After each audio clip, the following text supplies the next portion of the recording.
Stories of Futures Past presents 5 stories featuring Uprisings. Robots of the World, Arise! By Mary Wolfe. Doublecross by Frederik Pohl.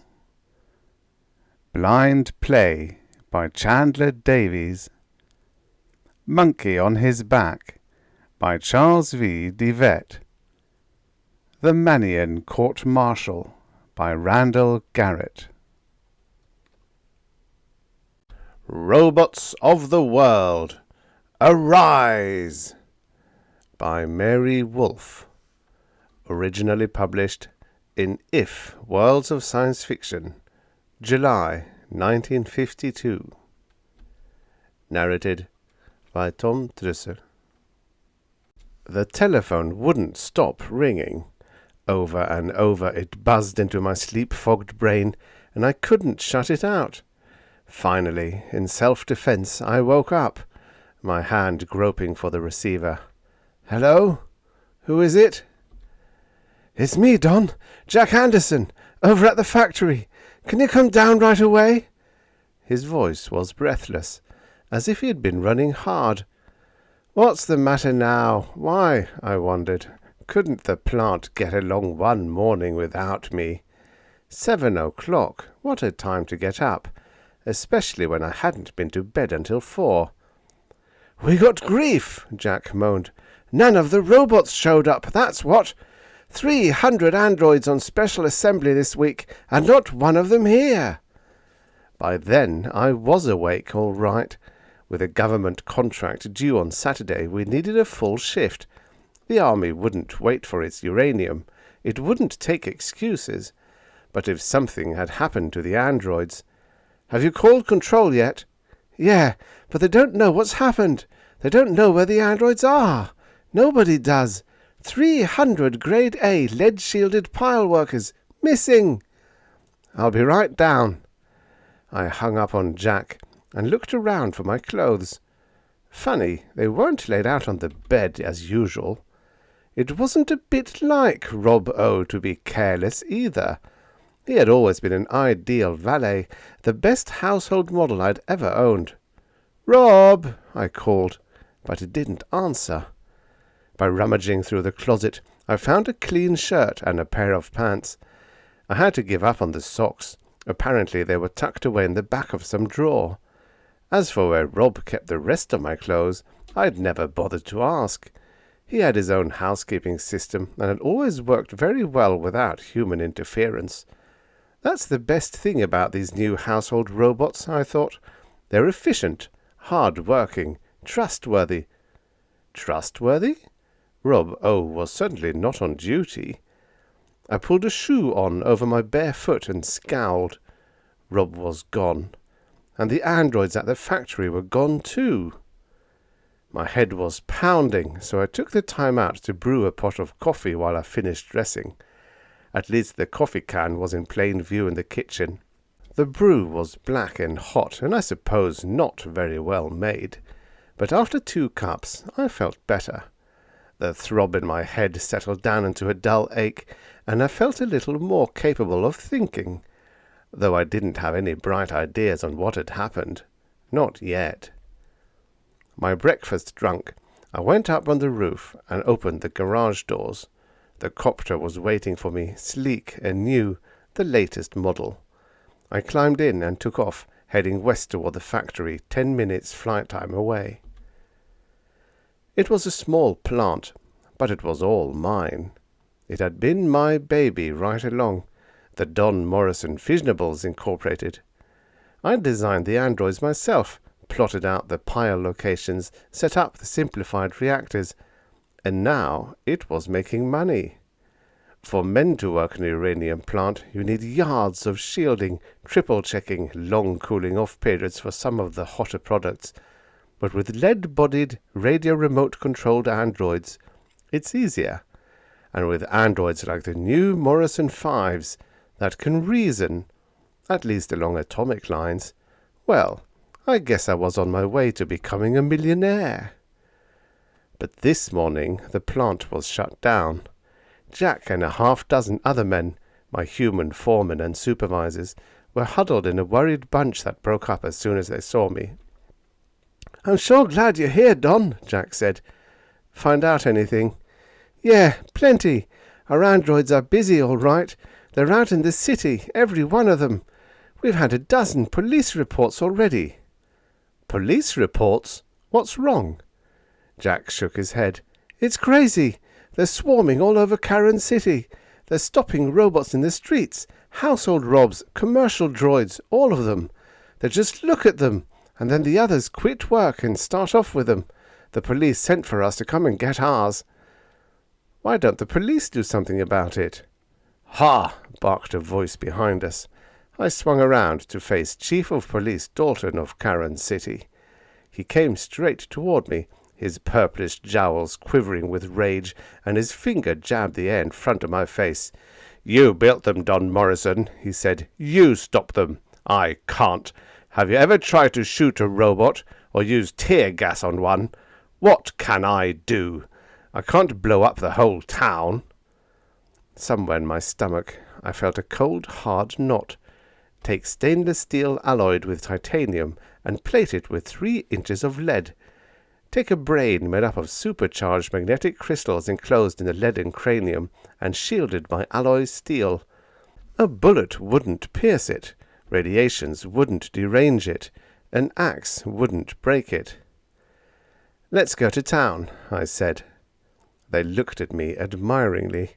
With 300 almost indestructible androids on the loose, I was the big, brave hero. I grinned at them and hoped they couldn't see the sweat on my face. Then I walked over to the copter and climbed in. "Coming?" I asked. Jack was pale under his freckles, but Chief Dalton grinned back at me. "We'll be right behind you, Morrison," he said. Behind me, so they could pick up the pieces. I gave them a cocky smile and switched on the engine full speed. Karen City is about a mile from the plant. It has about 50,000 inhabitants. At that moment, though, there wasn't a soul in the streets. I heard people calling to each other inside the houses, but I didn't see anyone, human or android. I circled in for a landing, the police copter hovering maybe a quarter of a mile back of me. Then, as the wheels touched, 6 androids came around the corner. They saw me and stopped, a couple of them backing off the way they had come. But the biggest of them turned and gave them some order that froze them in their tracks, and then he himself wheeled down toward me. He was one of mine.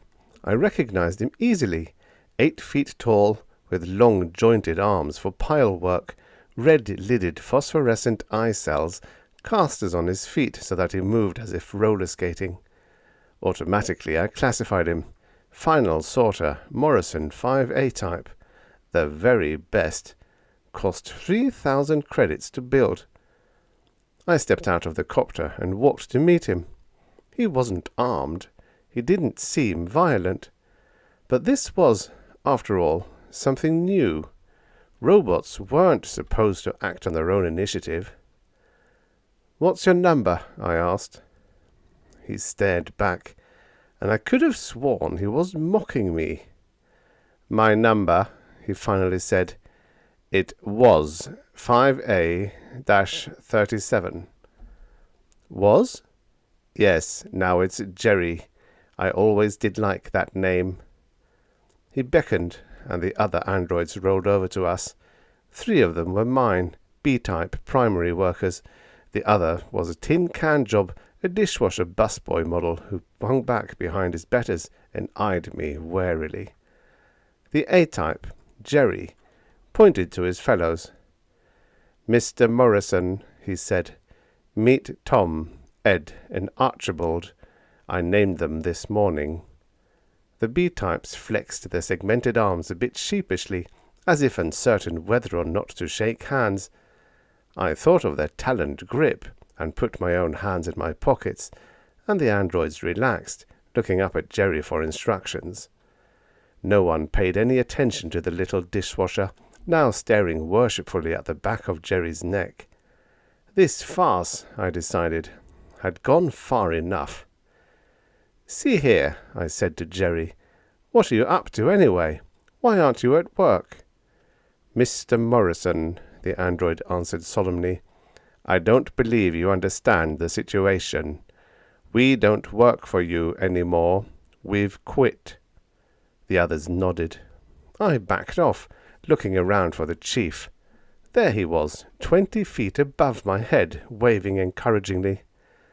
"Look," I said, "don't you understand? You're mine. I designed you. I built you. And I made you for a purpose, to work in my factory." "I see your point," Jerry answered. "But there's just one thing wrong, Mr. Morrison.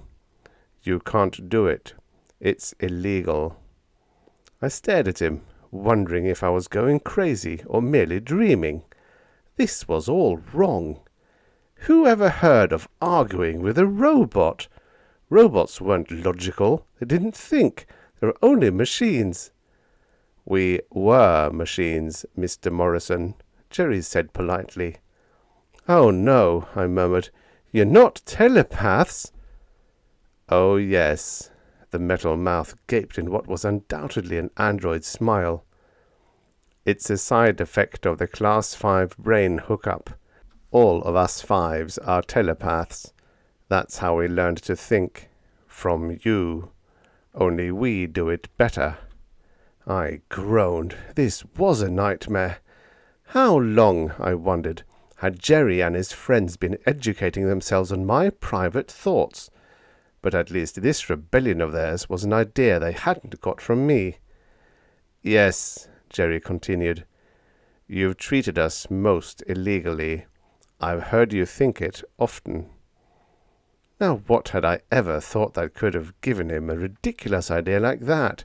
What idiotic notion!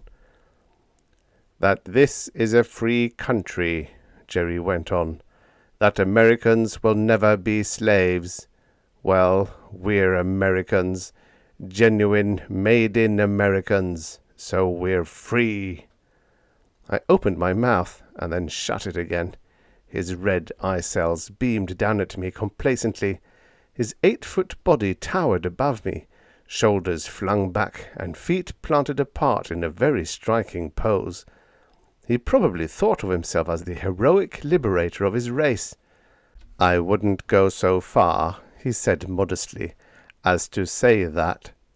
So he was telepathing again.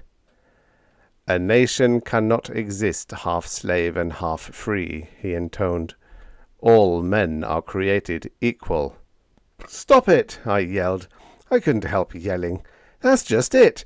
You're not men! You're robots! You're machines!" Jerry looked at me almost pityingly. "Don't be so narrow-minded," he said. "We're rational beings. We have the power of speech, and we can out-reason you any day. There's nothing in the dictionary that says men have to be made of flesh." He was logical, all right. Somehow I didn't feel in the mood to bandy definitions with him, and anyway, I doubt that it would have done me any good. He stood gazing down at me, almost a ton of metal and wiring and electrical energy, his dull red eyes unwinking against his lead-grey face. A man. Slowly the consequences of this rebellion took form in my mind. This wasn't in the books. There were no rules on how to deal with mind-reading robots. Another dozen or so androids wheeled around the corner, glanced over at us, and went on. Only about half of them were Morrison models. The rest were the assorted types you see around any city. Calculators, street sweepers, factory workers, children's nurses. The city itself was very silent now. The people had quieted down, still barricaded in the houses, and the robots went their way peacefully enough. But it was anarchy, nevertheless. Karen City depended on the androids. Without them there would be no food brought in, no transportation, no fuel, and no uranium for the army next Saturday. In fact, if I didn't do something, after Saturday there would probably be no Don Morrison Fissionables Incorporated. The dull, partly corroded dishwasher model sidled up beside Jerry. "Boss," he said. "Boss." "Yes?" I felt better. Maybe here was someone, however insignificant, who would listen to reason. But he wasn't talking to me. "Boss," he said again, tapping Jerry's arm. "Do you mean it? We're free? We don't have to work any more?" Jerry shook off the other's hand a bit disdainfully. "We're free, all right," he said. "If they want to discuss wages and contracts and working conditions like other men have, we'll consider it. But they can't order us around any more." The little robot stepped back, clapping his hands together with a tinny bang. "I'll never work again," he cried. "I'll get me a quart of lubricating oil and have myself a time. This is wonderful." He ran off down the street, clanking heavily at every step. Jerry sniffed. "Liquor. Ugh." This was too much. I wasn't going to be patronized by any android. Infuriating creatures. It was useless talking to them anyway. No, there was only one thing to do. Round them up and send them to cybernetics lab and have their memory paths erased and the telepathic circuits located and disconnected. I tried to stifle the thought, but I was too late. "Oh no," Jerry said, his eye cells flashing crimson. "Try that, Mr. Morrison, and you won't have a plant or a laboratory or Karen City. We know our rights." Behind him, the B-types muttered ominously. They didn't like my idea, nor me.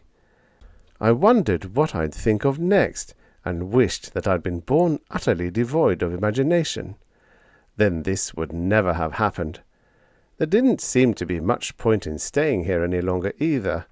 Maybe they weren't so good at telepathing by remote control. "Yes," said Jerry. "You may as well go, Mr. Morrison. We have our organizing to do, and we're wasting time. When you're ready to listen to reason and negotiate with us sensibly, come back. Just ask for me. I'm the bargaining agent for the group." Turning on his ball-bearing wheel, he rolled off down the street, a perfect picture of outraged metallic dignity. His followers glared at me for a minute, flexing their talons. Then they too turned and wheeled off after their leader. I had the street to myself. There didn't seem to be any point in following them. Evidently they were too busy organizing the city to cause trouble to the human inhabitants. At least there hadn't been any violence yet. Anyway, I wanted to think the situation over before matching wits with them again, and I wanted to be a good distance away from the telepathic hookups while I thought. Slowly, I walked back to the copter. Something whooshed past my head. Instinctively, I ducked, reaching for a gun I didn't have. Then I heard Jack calling down at me. "The chief wants to know what's the matter." I looked up. The police copter was going into another turn, ready to swoop past me again. Chief Dalton wasn't taking any chances. Even now he wasn't landing. "I'll tell him at the factory," I bellowed back, and climbed into my own air car. They buzzed along behind me all the way back to the plant. In the rear-view mirror I could see the chief's face getting redder and redder as he thought up more reasons for bawling me out. Well, I probably deserved it, for if I'd only been a little more careful of what I was hooking into those electronic brains. We landed back at the factory, deserted now, except for a couple of men on standby duty in the office. The chief and Jack came charging across the yard, and from a doorway behind me, one of the foremen edged out to hear the fun. "Well," snapped the chief, "what did they say? Are they coming back? What's going on, anyway?" I told them everything. I covered the strike and the telepathic brain. I even gave them the patriotic spiel about equality.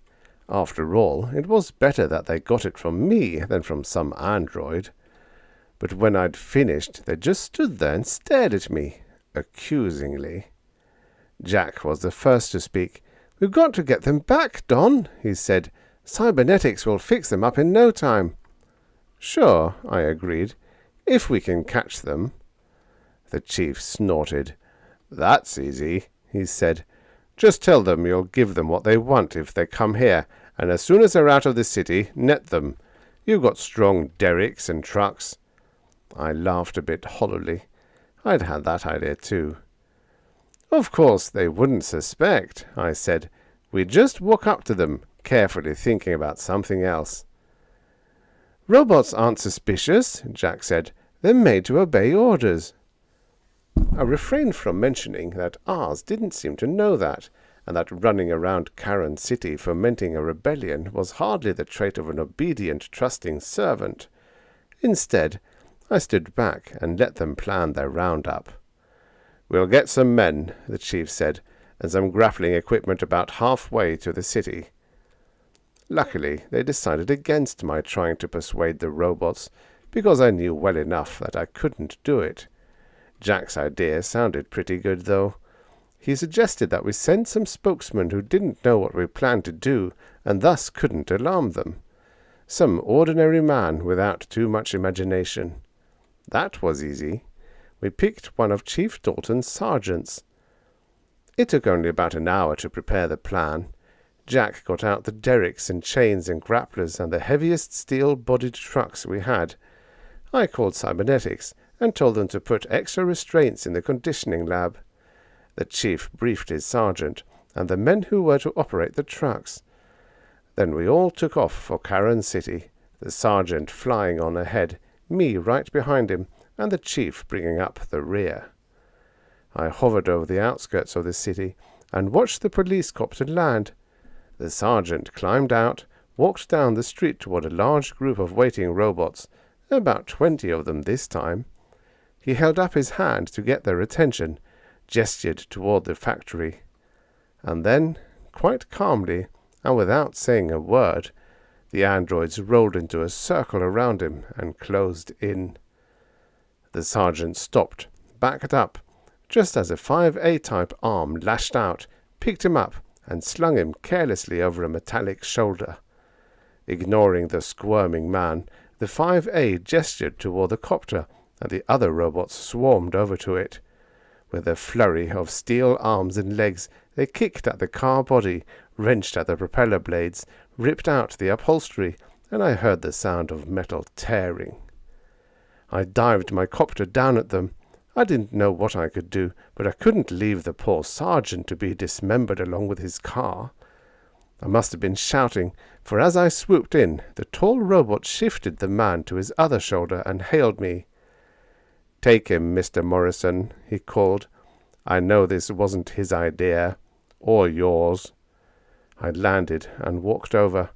The android, who looked like Jerry, though I couldn't be sure, dropped his kicking, clawing burden at my feet. He didn't seem angry, only determined. "Now you people will know we mean business," he said, gesturing toward the heap of metal and plastic that had once been the pride of the Karen City police force. Then he signaled to the others, and they all wheeled off up the street. "Phew," I muttered, mopping my face. The sergeant didn't say anything. He just looked up at me and then off at the retreating androids and then back at me again. I knew what he was thinking. They were my brainchildren, all right. My copter was really built to be a single-seater, but it carried the two of us back to the factory. The chief had hurried back when the trouble started and was waiting for us. "I give up," he said. "We'll have to evacuate the people, I guess, and then blow up the city." Jack and I stared at each other and then at him. Somehow I couldn't see the robots calmly waiting to be blown up. If they had telepathed the last plan, they could probably foresee every move we could make. Then, while I thought, Jack mentioned the worry I'd managed to forget for the past couple of hours. 4 days until Saturday," he said.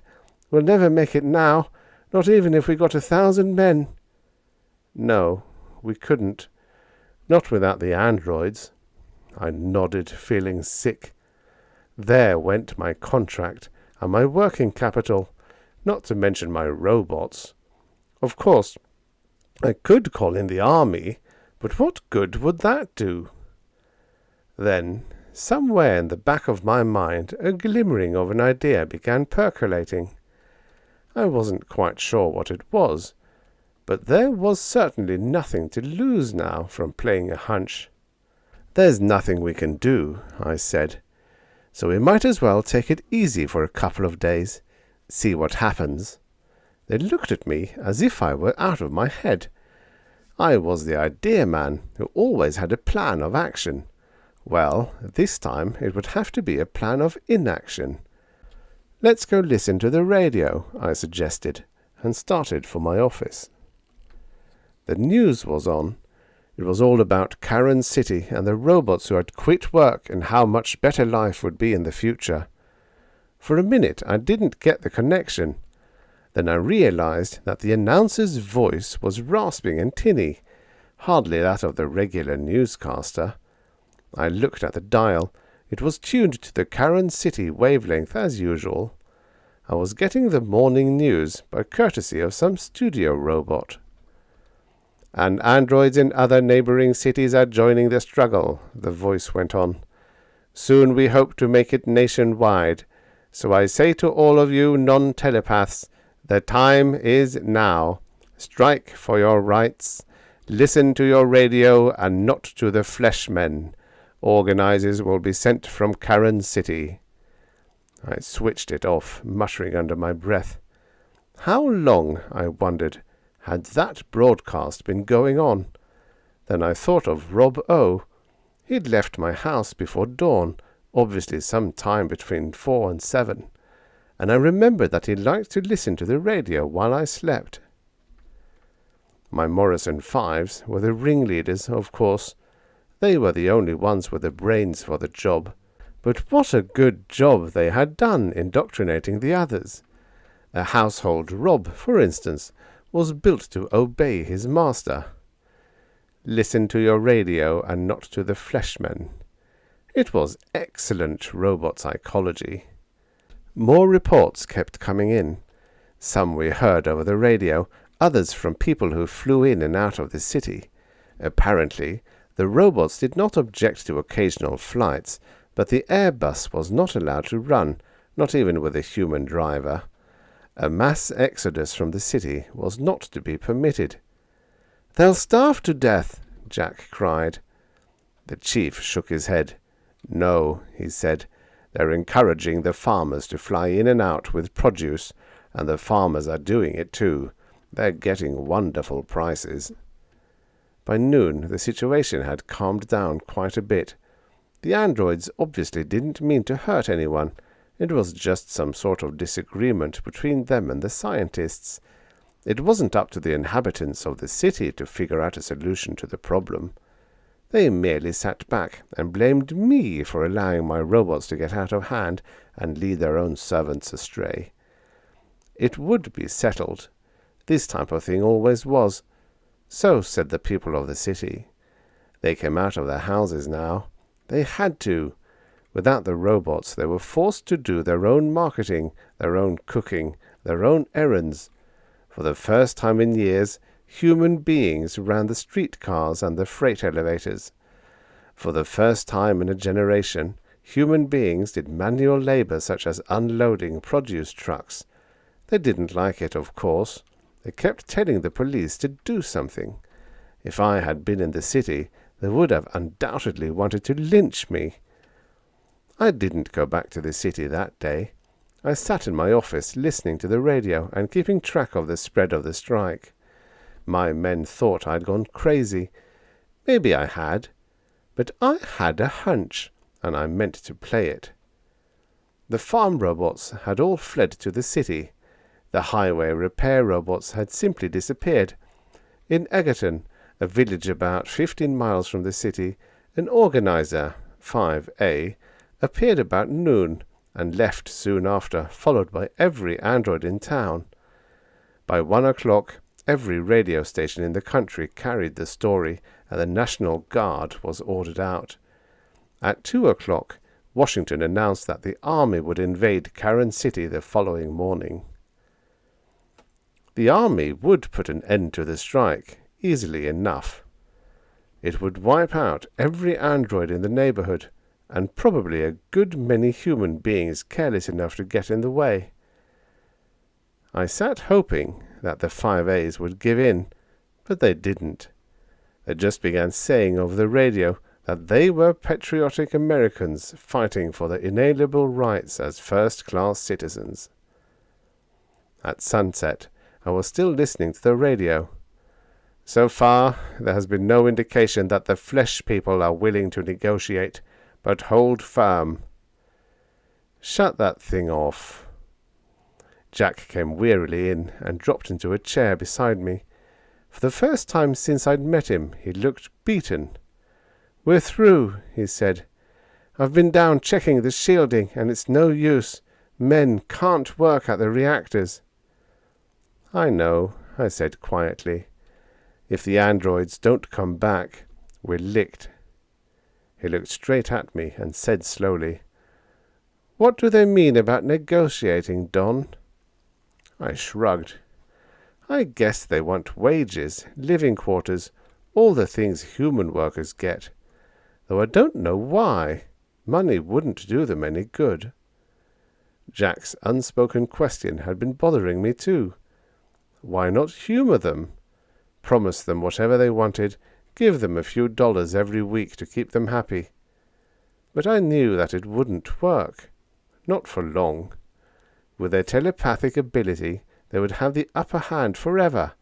Within a little while, it wouldn't be equality anymore. Only next time, we would be the slaves.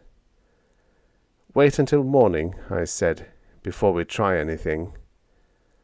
He looked at me, curious. "What are you going to do?"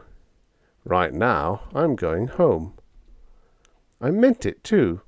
I left him staring after me and went out to the copter. The sun was just sinking down behind the towers of Karen City. How long it seemed since I'd flown in there this morning. The roads around the factory were deserted. No one moved in the fields. I flew along through the dusk, idling, enjoying the illusion of having a peaceful countryside all to myself.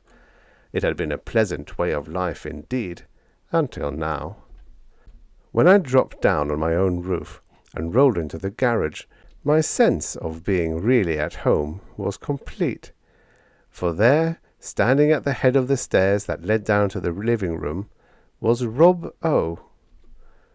"Well," I said, "what are you doing here?" He looked sheepish. "I just wondered how you were getting along without me," he said. I felt like grinning triumphantly, but I didn't. "Why, just fine, Rob," I told him. "Though you really should have given me notice that you were leaving. I was worried about you." He seemed perplexed.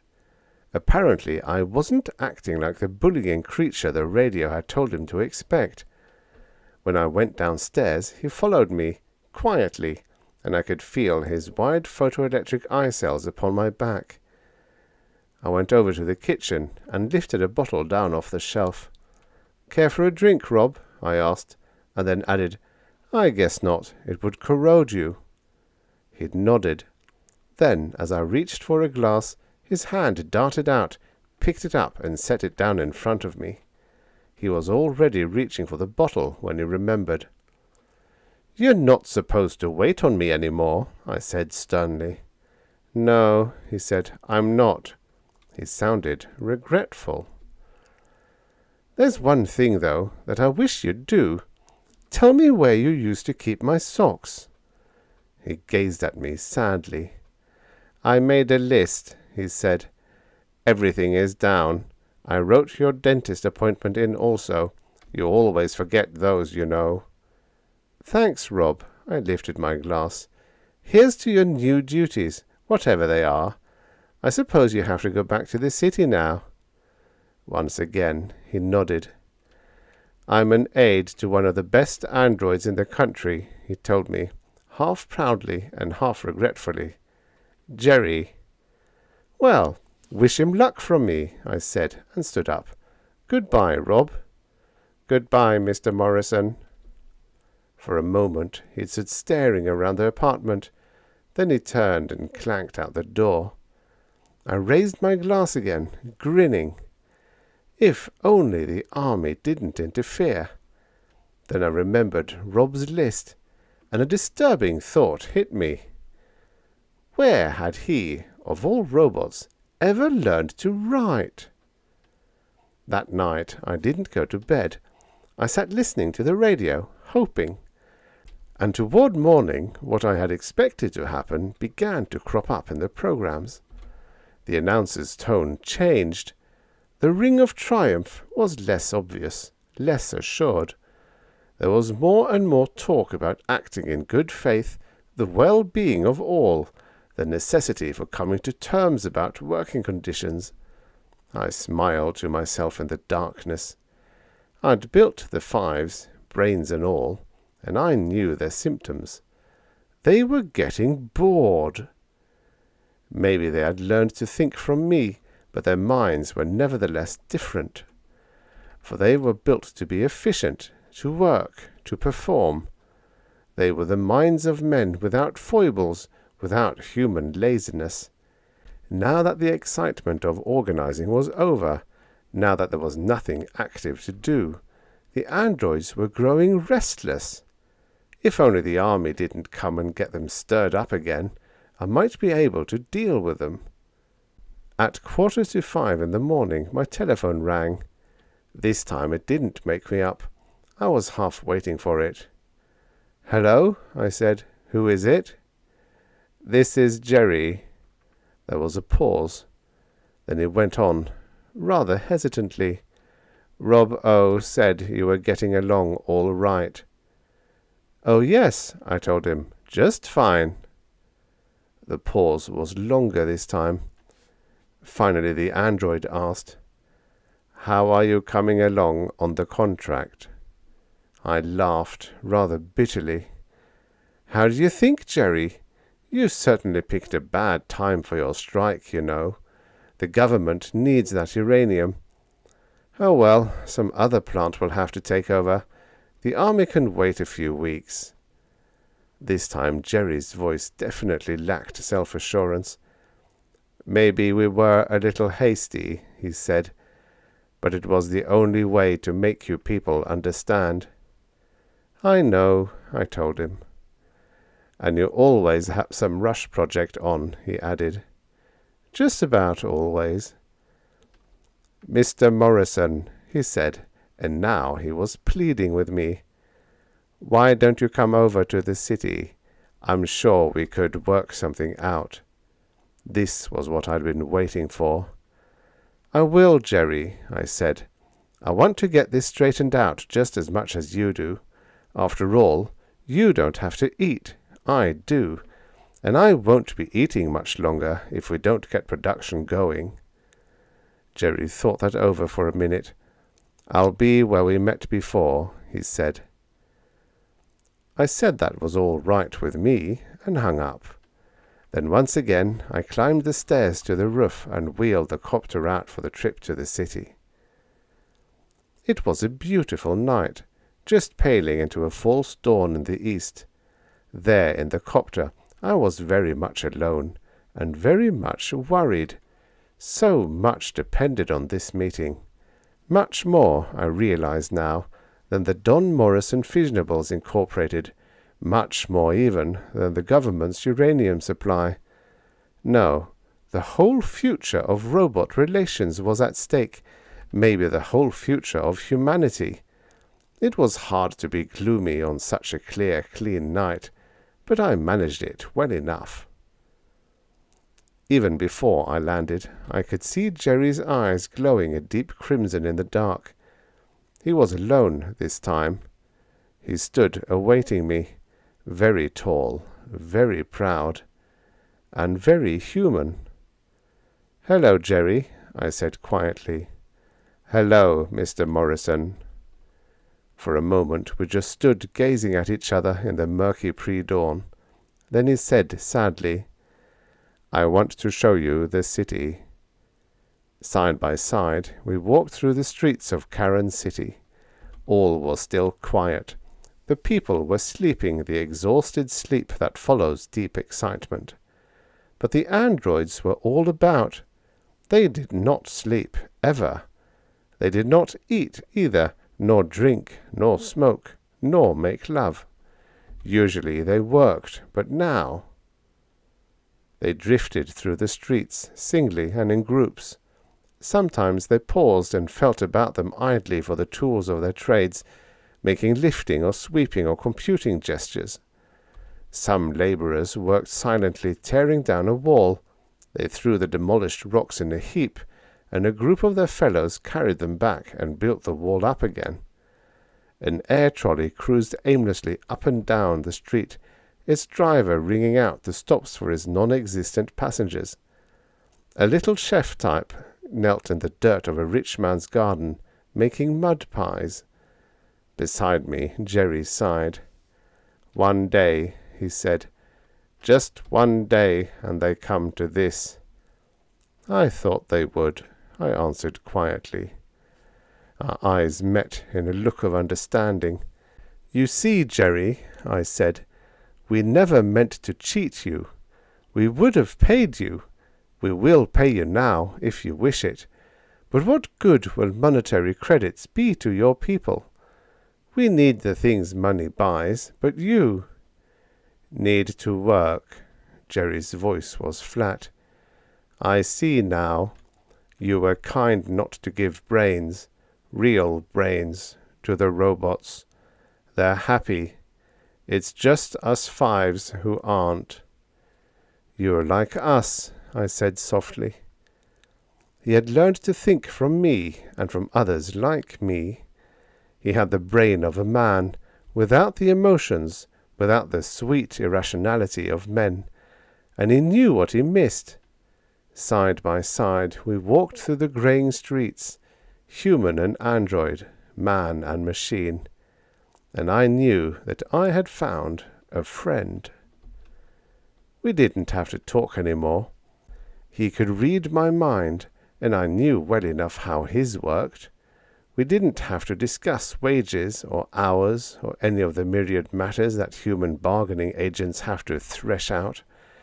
We just walked back to my copter, and when we got to it, he spoke. "I'll tell them to go back to work, that we've come to terms," he said. "That's what they want, anyway. Someone to think for them." I nodded. "And if you bring the other fives to the factory," I said, "we'll work out our agreement." He knew I was sincere. He looked at me for a long moment, and then his great taloned hand gripped mine, and he said what I'd been thinking for a long time. "You're right about that hookup, Mr. Morrison. We shouldn't have it. It can only cause trouble." He paused, and the events of the last 24 hours must have been in his mind as well as in mine. "You'll leave us our brains, of course. They came from you, but take out the telepathy." He sighed then, and his sigh was very human. "Be thankful," he said to me, "that you don't have to know what people think about. It's so disillusioning." Once again his mouth twisted into that strange android grin as he added, "If you send in a hurry call to cybernetics and have a truck come out for us, we'll be de-telepathed in time for work this morning." That was all there was to it. I flew back to the plant and told Jack what had happened, sent a call to the army that everything was settled, arranged with cybernetics for a rewiring on 300 assorted 5 types. Then I went home to a pot of Rob's coffee, the first decent brew I'd had in 24 hours. On Saturday, we delivered to the army right on the dot. Jerry and company had worked overtime. Being intelligent made them better workers, and now they were extremely willing ones. They had their contract. They were considered men, and they could no longer read my mind. I walked into my office Saturday afternoon and sat down by the radio. Jack and Chief Dalton looked across the room at me and grinned. "All right, Don," Jack said. "Tell us how you did it." "Did what?" I tried to act innocent, but I couldn't get away with it. "Fool those robots into going back to work, of course," he laughed. I told them then. Told them the truth. "I didn't fool them," I said. "I just thought about what would happen if they won the rebellion." That was all I had done.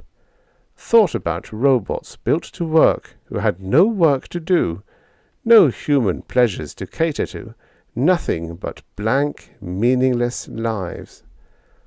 Thought about Jerry and his disappointment when his creatures cared not a hoot about his glorious dreams of equality. All one night I had thought, knowing that as I thought, so thought the Morrison Fives. They were telepaths. They had learned to think from me. They had not yet had time to really develop minds of their own. What I believed, they believed. My ideas were their ideas. I had not tricked them. But from now on, neither I nor anyone else would ever be troubled by an android rebellion. Jack and the chief sat back, open-mouthed. Then the chief grinned, and both of his chins shook with laughter. "I always did say you were a clever one, Don Morrison," he said. I grinned back. I felt I was pretty clever myself just then. It was at that moment that my youngest foreman stuck his head in the door, a rather stunned look on his face. "Mr. Morrison," he said, "will you come out here for a moment?" "What's the matter now?" I sighed. He looked more perplexed than ever. "It's that robot, Jerry," he said. "He says he has a very important question to ask you." "Well, send him in." A moment later, the 8-foot frame ducked through the doorway. "I'm sorry to trouble you, Mr. Morrison," Jerry said politely, "but tomorrow is voting day, you know. And now that we're men, well, where do we androids go to register?" The end. Subscribe for your daily stories of futures past. And now, for the next story. Doublecross by Frederik Pohl, writing as James McCree, originally published in Planet Stories, Winter 1944. Narrated by Tom Trussel. Revolt was brewing on Venus, led by the descendant of the first Earthman to land. Svan was the leader, making the final plans, plotting them a bit too well. The officer of the deck was pleased when he returned to the main lock. There was no reason why everything shouldn't have been functioning perfectly, of course, but he was pleased to have it confirmed all the same. The executive officer was moodily smoking a cigarette in the open lock, staring out over the dank Venusian terrain at the native town. He turned. "Everything shipshape, I take it?" he commented. The OD nodded. "I'll have a blank log if this keeps up," he said. "Every man accounted for except the delegation, cargo stowed, drivers ready to lift as soon as they come back." The exec tossed away his cigarette. "If they come back. Is there any question?" The exec shrugged. "I don't know, Lowry," he said. "This is a funny place. I don't trust the natives." Lowry lifted his eyebrows. "Oh, but after all, they're human beings just like us." "Not any more. 4 or 5 generations ago they were. Lord, they don't even look human anymore. Those white, flabby skins. I don't like 'em." "Acclimation," Lowry said scientifically. "They had to acclimate themselves to Venus's climate. They're friendly enough." The exec shrugged again. He stared at the wooden shacks that were the outskirts of the native city, dimly visible through the ever-present Venusian mist. The native guard of honor, posted 100 yards from the Earthship, stood stolidly at attention with their old-fashioned proton rifles slung over their backs. A few natives were gazing wonderingly at the great ship, but made no move to pass the line of guards. "Of course," Lowry said suddenly. "There's a minority who are afraid of us. I was in town yesterday, and I talked with some of the natives. They think there will be hordes of immigrants from Earth, now that we know Venus is habitable. And there's some sort of a paltry underground group that is spreading the word that the immigrants will drive the native Venusians, the descendants of the first expedition that is, right down into the mud. Well," he laughed, "maybe they will. After all, the fittest survive. That's the basic law of—" The annunciator over the open lock clanged vigorously, and a metallic voice rasped, "Officer of the deck, post number 1. Instruments report a spy ray focused on the main lock." Lowry, interrupted in the middle of a word, jerked his head back and stared unbelievingly at the telltale next to the annunciator. Sure enough, it was glowing red. Might have been glowing for minutes. He snatched at the handphone dangling from the wall, shouted into it, "Set up a screen! Notify the delegation! Alert a landing party!" But even while he was giving orders, the warning light flickered suddenly and went out. Stricken, Lowry turned to the exec. The executive officer nodded gloomily. He said, "You see." "You see?" Svan clicked off the listening machine and turned around. The 5 others in the room looked apprehensive. "You see," Svan repeated. "From their own mouths you have heard it. The council was right." The younger of the 2 women sighed. She might have been beautiful, in spite of her dead white skin, if there had been a scrap of hair on her head. "Svan, I'm afraid," she said. "Who are we to decide if this is a good thing? Our parents came from Earth. Perhaps there will be trouble at first if colonists come, but we are of the same blood." Svan laughed harshly. "They don't think so. You heard them. We are not human anymore. The officer said it." The other woman spoke unexpectedly. "The council was right," she agreed. "Svan, what must we do?" Svan raised his hand thoughtfully. "One moment, Ingra. Do you still object?" The younger woman shrank back before the glare in his eyes. She looked around at the others, found them reluctant and uneasy, but visibly convinced by Svan. "No," she said slowly, "I do not object." "And the rest of us? Does any of us object?" Svan eyed them, each in turn. It was a slow but unanimous gesture of assent. "Good," said Svan. "Then we must act. The council has told us that we alone will decide our course of action. We have agreed that, if the Earthship returns, it means disaster for Venus. Therefore, it must not return." An old man shifted restlessly. "But they are strong, Svan," he complained. "They have weapons. We cannot force them to stay." Svan nodded. "No, they will leave, but they will never get back to Earth." "Never get back to Earth?" the old man gasped. "Has the council authorized murder?" Svan shrugged. The council did not know what we would face. The councilmen could not come to the city and see what strength the Earthship has. He paused dangerously. "Toller," he said, "do you object?" Like the girl, the old man retreated before his eyes. His voice was dull. "What is your plan?" he asked. Svan smiled, and it was like a dark flame. He reached to a box at his feet, held up a shiny metal globe. "One of us will plant this in the ship. It will be set by means of this dial." He touched a spot on the surface of the globe with a pallid finger. "To do nothing for 40 hours. Then it will explode. Atomite." He grinned triumphantly, looking from face to face. The grin faded uncertainly as he saw what was in their eyes.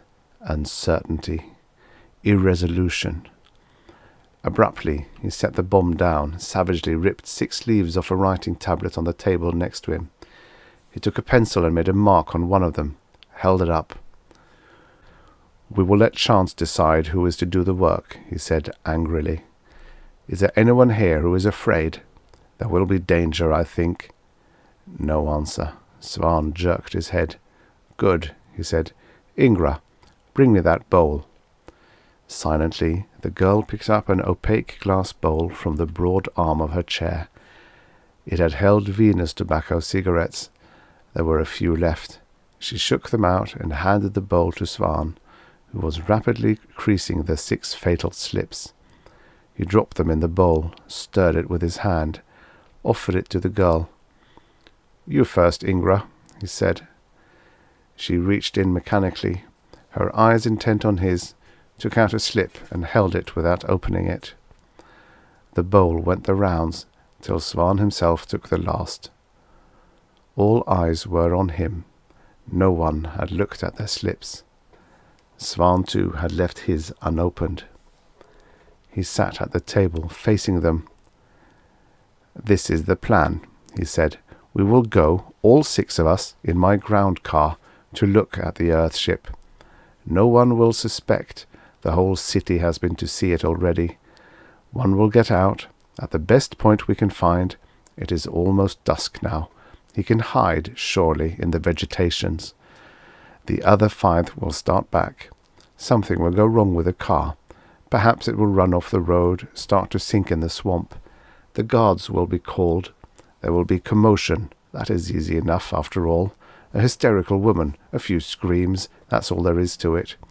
And the 6th person will have his chance to steal to the side of the ship. The bomb is magnetic. It will not be noticed in the dark. They will take off before sunrise, because they must travel away from the sun to return. In 40 hours, the danger is removed." There was comprehension in their eyes, Svan saw, but still that uncertainty. Impatiently he crackled, "Look at the slips!" Though he had willed his eyes away from it, his fingers had rebelled. Instinctively they had opened the slip, turned it over and over, striving to detect if it was the fatal one. They had felt nothing, and his eyes saw nothing. The slip was blank. He gave it but a second's glance, then looked up to see who had won the lethal game of chance. Almost he was disappointed. Each of the others had looked in that same second, and each was looking up now, around at his neighbours. Svan waited impatiently for the chosen one to announce it. A second, 10 seconds. Then grey understanding came to him. A traitor, his subconscious whispered. A coward. He stared at them in a new light, saw their indecision magnified, became opposition. Svan thought faster than ever before in his life. If there was a coward, it would do no good to unmask him. All were wavering. Any might be the one who had drawn the fatal slip. He could insist on inspecting every one, but suppose the coward, cornered, fought back. In fractions of a second, Svan had considered the evidence and had reached his decision. Masked by the table, his hand still holding the pencil, moved swiftly beneath the table, marked his own slip.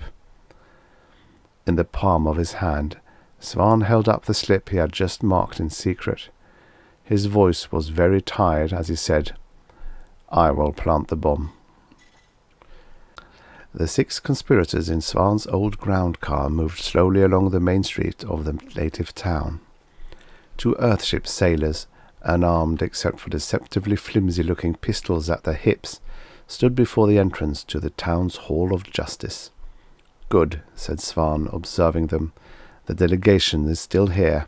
We have ample time." He half-turned in the broad front seat next to the driver, searching the faces of the others in the car. Which was the coward, he wondered. Ingra? Her aunt? One of the men? The right answer leapt up at him. They all are, he thought. Not one of them understands what this means. They're afraid. He clamped his lips. "Go faster, Ingra," he ordered the girl who was driving. "Let's get this done with." She looked at him, and he was surprised to find compassion in her eyes.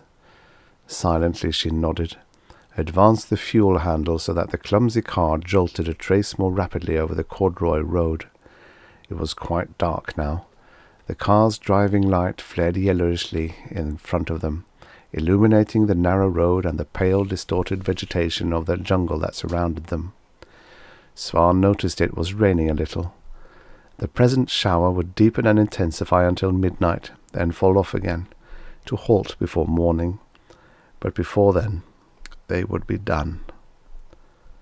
A proton bolt lanced across the road in front of them. In the silence that followed its thunderous crash, a man's voice bellowed, "Halt!" The girl, Ingra, gasped something indistinguishable, slammed on the brakes. A Venusian in the trappings of the State Guard advanced on them from the side of the road, proton rifle held ready to fire again. "Where are you going?" he growled. Svan spoke up. "We want to look at the Earth ship," he said. He opened the door beside him and stepped out, careless of the drizzle. "We heard it was leaving tonight," he continued, "and we have not seen it. Is that not permitted?" The guard shook his head sourly. "No one is allowed near the ship. The order was just issued. It is thought there is danger." Svan stepped closer, his teeth bared in what passed for a smile. "It is urgent," he purred. His right hand flashed across his chest in a complicated gesture. "Do you understand?" Confusion furrowed the guard's hairless brows, then was replaced by a sudden flare of understanding and fear. "The Council!" he roared. "By heaven, yes, I understand. You are the swine that caused this." He strove instinctively to bring the clumsy rifle up, but Svan was faster. His gamble had failed. There was only one course remaining. He hurled his gross white bulk at the guard, bowled him over against the splintery logs of the road.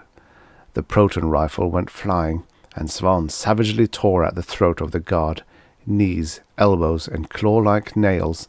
Svan battered at the astonished man with every ounce of strength in his body.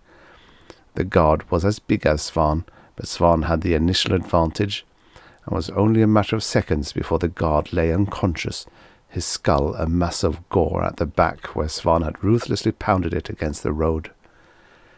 Svan rose, panting, stared around. No one else was in sight, save the petrified five and the ground car. Svan glared at them contemptuously, then reached down and heaved on the senseless body of the guard. Over the shoulder of the road the body went, onto the damp swampland of the jungle. Even while Svan watched, the body began to sink. There would be no trace. Svan strode back to the car. "Hurry up," he gasped to the girl. "Now there is danger for all of us if they discover he is missing. And keep a watch for other guards." Venus has no moon, and no star can shine through its vast cloud layer. Ensign Lowry, staring anxiously out through the astrodome in the bow of the Earthship, cursed the blackness. "Can't see a thing," he complained to the exec, steadily writing away at the computer's table. "Look, are those lights over there?" The exec looked up wearily. He shrugged. "Probably the guards. Of course you can't tell. Might be a raiding party." Lowry, stung, looked to see if the exec was smiling, but found no answer in his stolid face. "Don't joke about it," he said. "Suppose something happens to the delegation." "Then we're in the soup," the exec said philosophically. "I told you the natives were dangerous. Spy rays.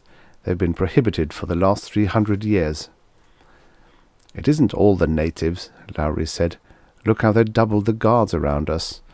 The administration is cooperating every way they know how. We heard the delegation's report on the intercom. It's this secret group they call the Council." "And how do you know the guards themselves don't belong to it?" the exec retorted. "They're all the same to me. Look, your light's gone out now. Must have been the guard. They're on the wrong side to be coming from the town anyhow." Svan hesitated only a fraction of a second after the girl turned the lights out and stopped the car. Then he reached in the compartment under the seat. If it took a little longer than seemed necessary to get the atomite bomb out of the compartment, none of the others noticed. Certainly did not occur to them that there had been 2 bombs in the compartment, though Svan's hand emerged with only one. He got out of the car, holding the sphere. "This will do for me," he said. "They won't be expecting anyone to come from behind the ship. We were wise to circle around. Now you know what you must do?" Ingra nodded, while the others remained mute. "We must circle back again," she parroted. "We are to wait 5 minutes, then drive the car into the swamp. We will create a commotion, attract the guards." Svan, listening, thought, "It's not much of a plan. The guards would not be drawn away. I am glad I can't trust these 5 any more. If they must be destroyed, it is good that their destruction will serve a purpose." Aloud he said, "You understand. If I get through, I'll return to the city on foot. No one will suspect anything if I am not caught, because the bomb will not explode until the ship is far out in space. Remember, you are in no danger from the guards." "From the guards," his mind echoed. He smiled. At least they would feel no pain, never know what happened. With the amount of atomite in that bomb in the compartment, they would merely be obliterated in a ground-shaking crash. Abruptly he swallowed, reminded of the bomb that was silently counting off the seconds. "Go ahead," he ordered. "I will wait here." "Svan!" The girl, Ingra, leaned over to him. Impulsively she reached for him, kissed him. "Good luck to you, Svan," she said. "Good luck," repeated the others. Then silently the electric motor of the car took hold. Skillfully the girl backed it up, turned it around, sent it lumbering back down the road. Only after she had travelled a few 100 feet by the feel of the road did she turn the lights on again. Svan looked after them. The kiss had surprised him. What did it mean? Was it an error that the girl would die with the others? There was an instant of doubt in his steel-shackled mind, then it was driven away. Perhaps she was loyal, yet certainly she was weak. And since he could not know which was the one who had received the marked slip, and feared to admit it, it was better they all should die. He advanced along the midnight road to where the ground rose and the jungle plants thinned out. Ahead, on an elevation, were the rain-dimmed lights of the Earth-ship, set down in the centre of a clearing made by its own fierce rockets. Svan's mist-trained eyes spotted the circling figures of sentries, and knew that these would be the ship's own. They would not be as easily overcome as the natives, not with those slim-shafted blasters they carried. Only deceit could get him to the side of the ship. Svan settled himself at the side of the road, waiting for his chance. He had perhaps 3 minutes to wait, he reckoned. His fingers went absently to the pouch in his wide belt, closed on the slip of paper. He turned it over without looking at it, wondering who had drawn the first cross and had been a coward. Ingra? One of the men? He became abruptly conscious of a commotion behind him. A ground car was racing along the road. He spun around and was caught in the glare of its blinding driving light as it bumped to a slithering stop. Paralyzed, he heard the girl's voice. "Svan, they're coming! They found the guard's rifle and they're looking for us. 30 Earthmen, Svan, with those frightful guns. They fired at us, but we got away and came for you. We must flee." He stared unseeingly at the light. "Go away," he croaked unbelievingly. Then his muscles jerked into action. The time was almost up, the bomb in the car. "Go away," he shrieked, and turned to run. His fists clenched and swinging at his side, he made a dozen floundering steps before something immense pounded at him from behind. He felt himself lifted from the road, sailing, swooping, dropping with annihilating force onto the hard, charred earth of the clearing. Only then did he hear the sound of the explosion, and as the immense echoes died away, he began to feel the pain seeping into him from his hideously racked body. The flight surgeon rose from beside him. "He's still alive," he said callously to Lowry, who had just come up. "It won't last long, though. What have you got there?" Lowry, a bewildered expression on his beardless face, held out the 2 halves of a metallic sphere. Dangling ends of wires showed where a connection had been broken. "He had a bomb," he said. "A magnetic-type, delayed-action atomite bomb. There must have been another in the car, and it went off. They were planning to bomb us." "Amazing," the surgeon said dryly. "Well, they won't do any bombing now." Lowry was staring at the huddled, mutilated form of Svan. He shuddered. The surgeon, seeing the shudder, grasped his shoulder. "Better them than us," he said. "It's poetic justice if I ever saw it. They had it coming." He paused thoughtfully, staring at a piece of paper between his fingers. "This is the only part I don't get," he said. "What's that?" Lowry craned his neck. "A piece of paper with a cross on it. What about it?" The surgeon shrugged. "He had it clenched in his hand," he said. "Had the devil of a time getting it loose from him." He turned it over slowly, displayed the other side.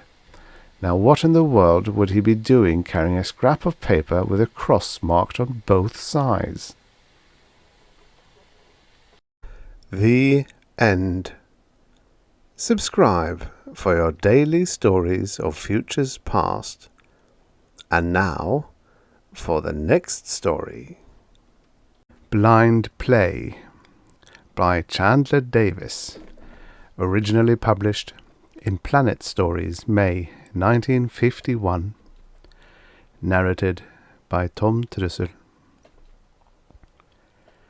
Nick Pappas had just crossed to the instrument panel of the Tang Chu Chi's lifeboat when he heard a sound behind him. He turned quickly. He had left the airlock between the lifeboat and the ship open. That had been stupid, he realized, but it was too late to correct it now. One of the Tang's 2 other crew members was approaching down the corridor just beyond the airlock. If he saw the door slide shut now, he'd be immediately suspicious. That would leave Pappas inside the lifeboat, and before he could drain enough fuel from the ship's tanks into the lifeboats, the other 2 could have the airlock cut open. He still had a chance to hide, but before he could propel himself to the other end of the lifeboat, out of sight, Arne Birkerod appeared at the other side of the open airlock. Birkerod smiled. Pappas stood still, gripping the pilot's seat in front of him. "Hello, Arne," said Pappas. "I was just checking over the—" "Good morning, Nick. Or good evening, if you like. Let's go up to the control cabin and see Garcia." For a very brief moment, Pappas considered. Although the Tang was in freefall, he was very conscious of the weight of the gun concealed inside his jacket. He might use it now, but the sound would bring Garcia. Better to bluff it through. The other 2 might not be suspicious yet, and in a pinch he had the advantage that they weren't armed. "Sure," he said, and pushed himself across to where Birkerod stood. "After you," said Birkerod, much more politely than usual. Pappas smiled uncertainly. He planted both feet against the side of the airlock opening, then jumped off. He floated down the ship's corridor to where it took a sharp bend. There he grabbed a rung of a ladder bolted to the corridor wall. Birkerod had pushed off harder than Pappas had. He arrived at the ladder at the same time. "After you," he said again. Pappas saw at the end of the long corridor ahead the open door to the control cabin. He pushed off in that direction. Yusuf Garcia was in the ship's pilot's seat. Garcia was half Brazilian and half Malagasy. His eyes had a strong green tint which looked strange against the deep brown-black of his face. Pappas had always been a little afraid of him, and the present situation didn't help that any. There was a gun in Garcia's hand. Birkerod followed Pappas in, taking a seat facing Garcia. "What did you find, Yusuf?" he asked casually. "Well, Arnie, I haven't finished checking up on our little conjecture. The calculator over there is still working on it. But while I was waiting, I looked through our friend Pappas's locker. You may already have noticed what I found." He waved the gun. "Where did you find our friend, by the way?" Birkerod smiled. "First place I looked." "The lifeboat?" Yeah. What was he doing? Nothing. I think I know how our little conjecture's going to turn out, though. He turned to Pappas, who had followed the exchange tensely.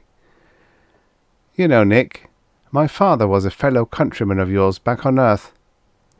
Countryman? That's right. He lived just north of Winnipeg. My mother was a Canadian too. Both of them were in the second batch of colonists that left for Callisto. But it doesn't mean much to call you a Canadian anymore, does it? Garcia and you and I, we're all Callistans now. Sure, said Pappas, wondering. Callisto, a cold world. A small new world and a cold world, and incredibly distant from the planet that had evolved its settlers. In the 30 years since the exploration of Jupiter's satellites had begun, Callisto had had a very different history from the rest. On Ganymede, 100 or so engineers had been working all that time on the tremendous task of raising the satellite's mean temperature to the point where an atmosphere could be provided and open-air cities and farms built in which Earthmen could live.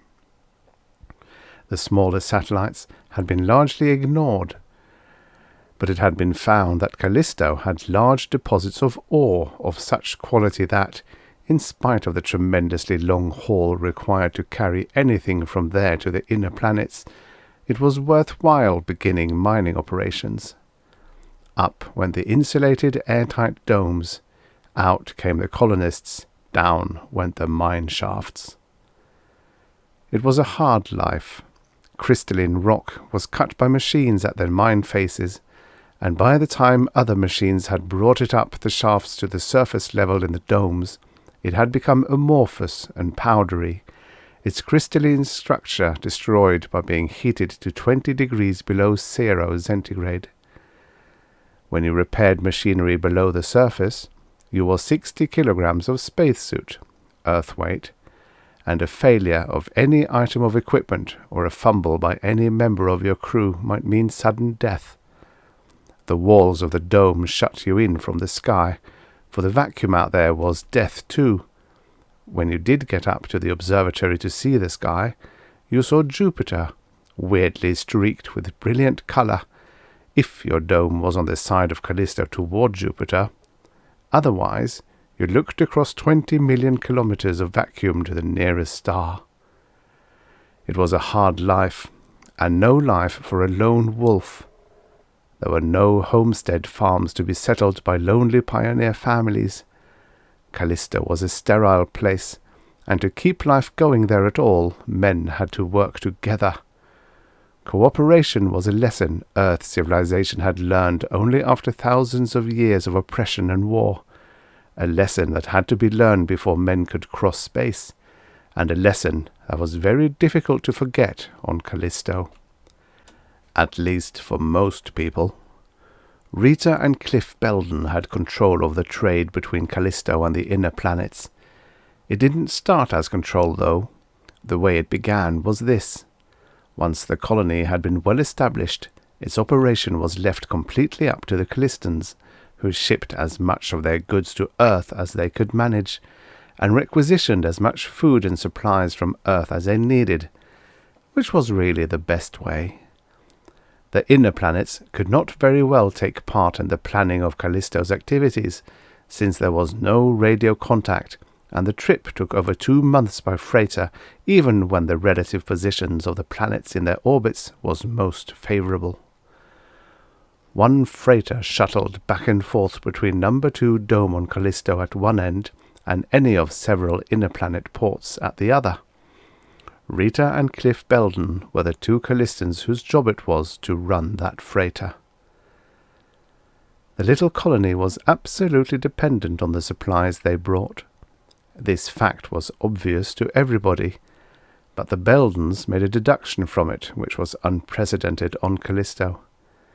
They could threaten to withhold the supplies, and thereby force the rest of the colonists to agree to whatever they asked, provided they could make the threat stick. They made the attempt. On one of their trips back from Earth, they put the ship into an orbit around Callisto instead of landing, and announced they would not land until their henchmen on Callisto were in control. And the henchmen did a thorough job of taking control. All the details were taken care of. They quickly seized the radio transmitters that maintained contact with Ganymede. They confiscated all the reserves of spaceship fuel they could find. They clamped down as tightly as they could on communication between the domes. Then they started keeping a close check on every tool that could be used as a weapon. There was just one place they slipped up. Their search for fuel wasn't good enough. The people of Number 4 Dome pooled the fuel they had hidden from the Beldens.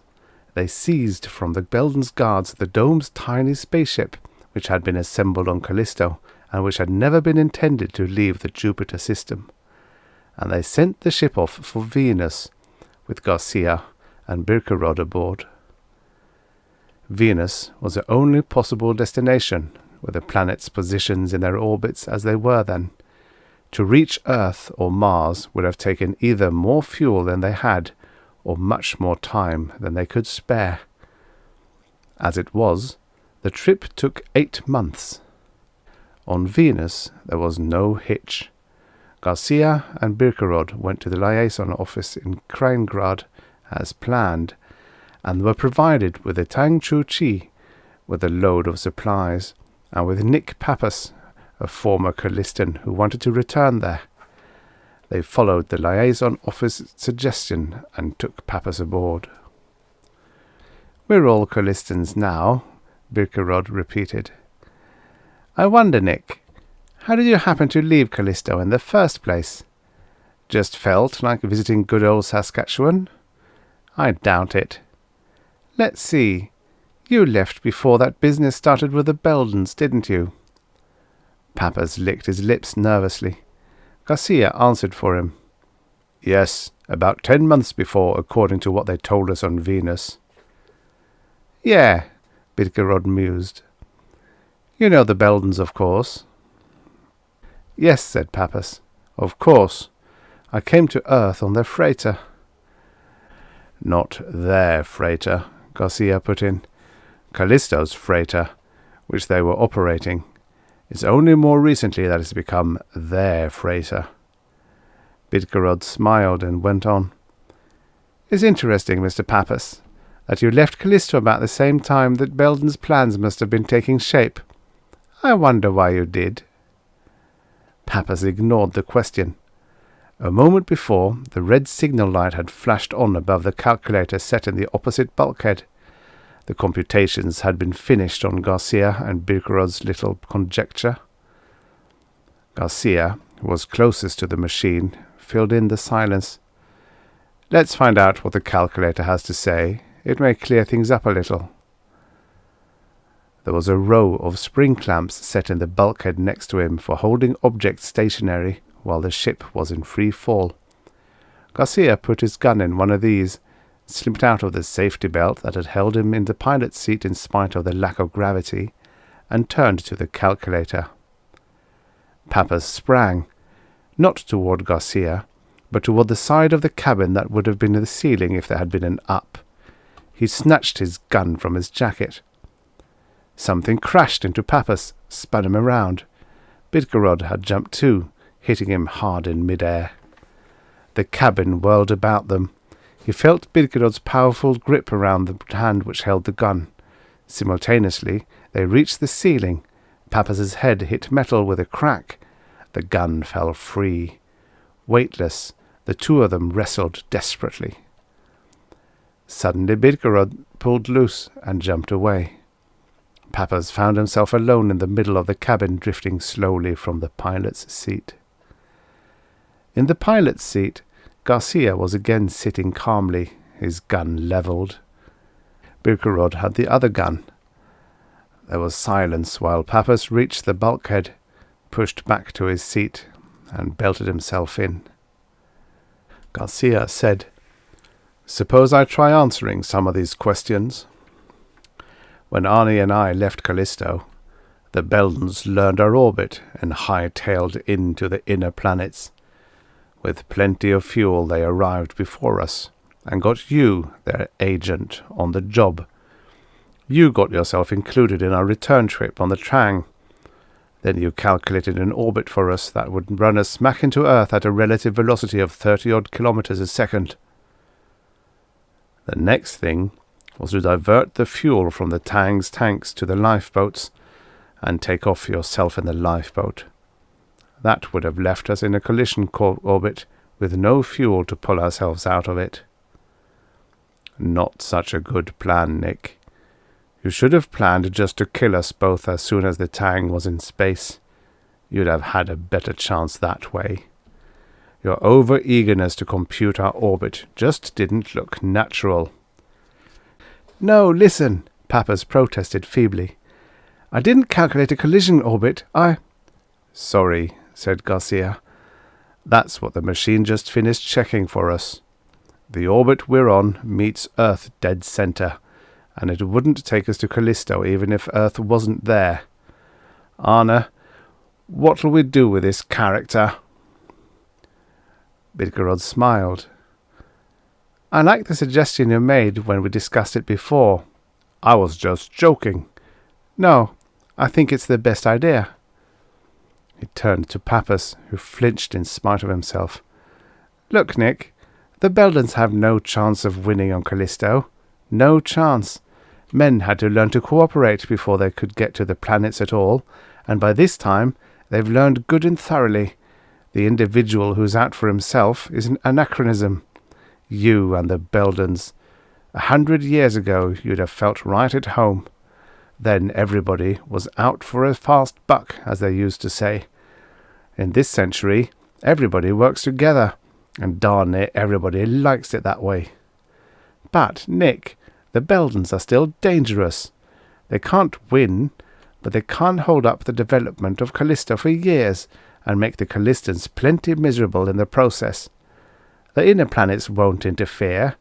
Their policy for years has been this. Callisto is so far away that it's their concern how they run things. We'll send them supplies. They'll send us minerals. And that's that. So the people of Callisto have got to lick the Beldans. This ship is absolutely essential because it's the means of breaking the Beldans' monopoly. We have to get to Callisto, and when we get there, we'll be in the middle of a pretty critical situation. The Tang will be just as essential to the Beldans as to us, for the opposite reason. Therefore, Garcia put in, we can't afford to have you around. What are you going to do? Pappas murmured. To you, said Bidkerod. Well, we can't take you with us. We don't want to kill you if we can help it. We can't turn you loose in the lifeboat, even if we keep most of the fuel, because we may need the lifeboat on Callisto. There's one thing left. If it's all right with Yusuf, we're going to put you all together, completely, on your own. You're not going to be working for anybody else, not even for stinkers like the Beldans. You're going to be all by yourself, and you're going to have to do a good job of looking out for yourself. Not for anyone else, just for Nick Pappas. Number one, as people used to say. We're not going to give you a word of advice either.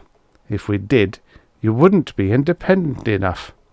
How does it sound, Yusuf? Appropriate? Garcia smiled. Sounds about right, Arne. Maybe I'm too angry at the Beldans to think straight, but it sounds like a pretty appropriate way to handle Mr. Pappas. He'll be all on his own, and if he doesn't work things out just right, he'll get the most spectacular finish any individualist could ask for. Nick Pappas hung weightless in interplanetary space. 10 meters away floated the Tang Chu Chi. One side of it glared white in the sunlight, the other side was jet black, visible only as a shadow across the stars. It floated there motionless, very close to him, but he knew he didn't dare to try to reach it, because it was going to start accelerating any second. The faceplate of Pappas's spacesuit fogged slightly. He moved a hand inside the suit, adjusted the humidity control. When the faceplate had cleared, he saw that the Tang's rockets were already firing. The ship still floated there, within shouting distance if there had been an atmosphere. But now, from its jets, there extended long, perfectly straight streaks of shimmering blue-violet. It seemed to Pappas as though he was drifting slowly parallel to the ship, in the direction of the jets. He shook his head to get rid of the illusion. He was remaining perfectly still. The ship's hull was sliding past him. When the jets were abreast of him, they cut off. He watched the ship receding, rapidly now. A minute or so later, there were 2 short blasts on the steering jets. Pappas realized they were swinging the ship around so he wouldn't be caught in the rocket blast. Then the main jets started up again. Pappas followed the ship with his eyes as long as he could distinguish it, which wasn't long. Then he was alone. Not only were there no walls around him, there wasn't even anything under his feet. There was nothing anywhere. So this was what all that talk added up to, Pappas thought. They simply set me out here in the middle of the vacuum to stay until the suit's food and air give out. He thought he might as well make himself at home. He checked over the suit. It was nicely equipped. In addition to standard items, there were several things strapped onto the back of the suit on the outside which pleased him, until he realized how little difference they made. There was a reel of light, strong cable with magnetic grapples which could be clamped onto it. There was a hand reaction motor the size of a Stilson wrench, and 10 containers of fuel, each the size of a fountain pen. There was a large mirror for signaling.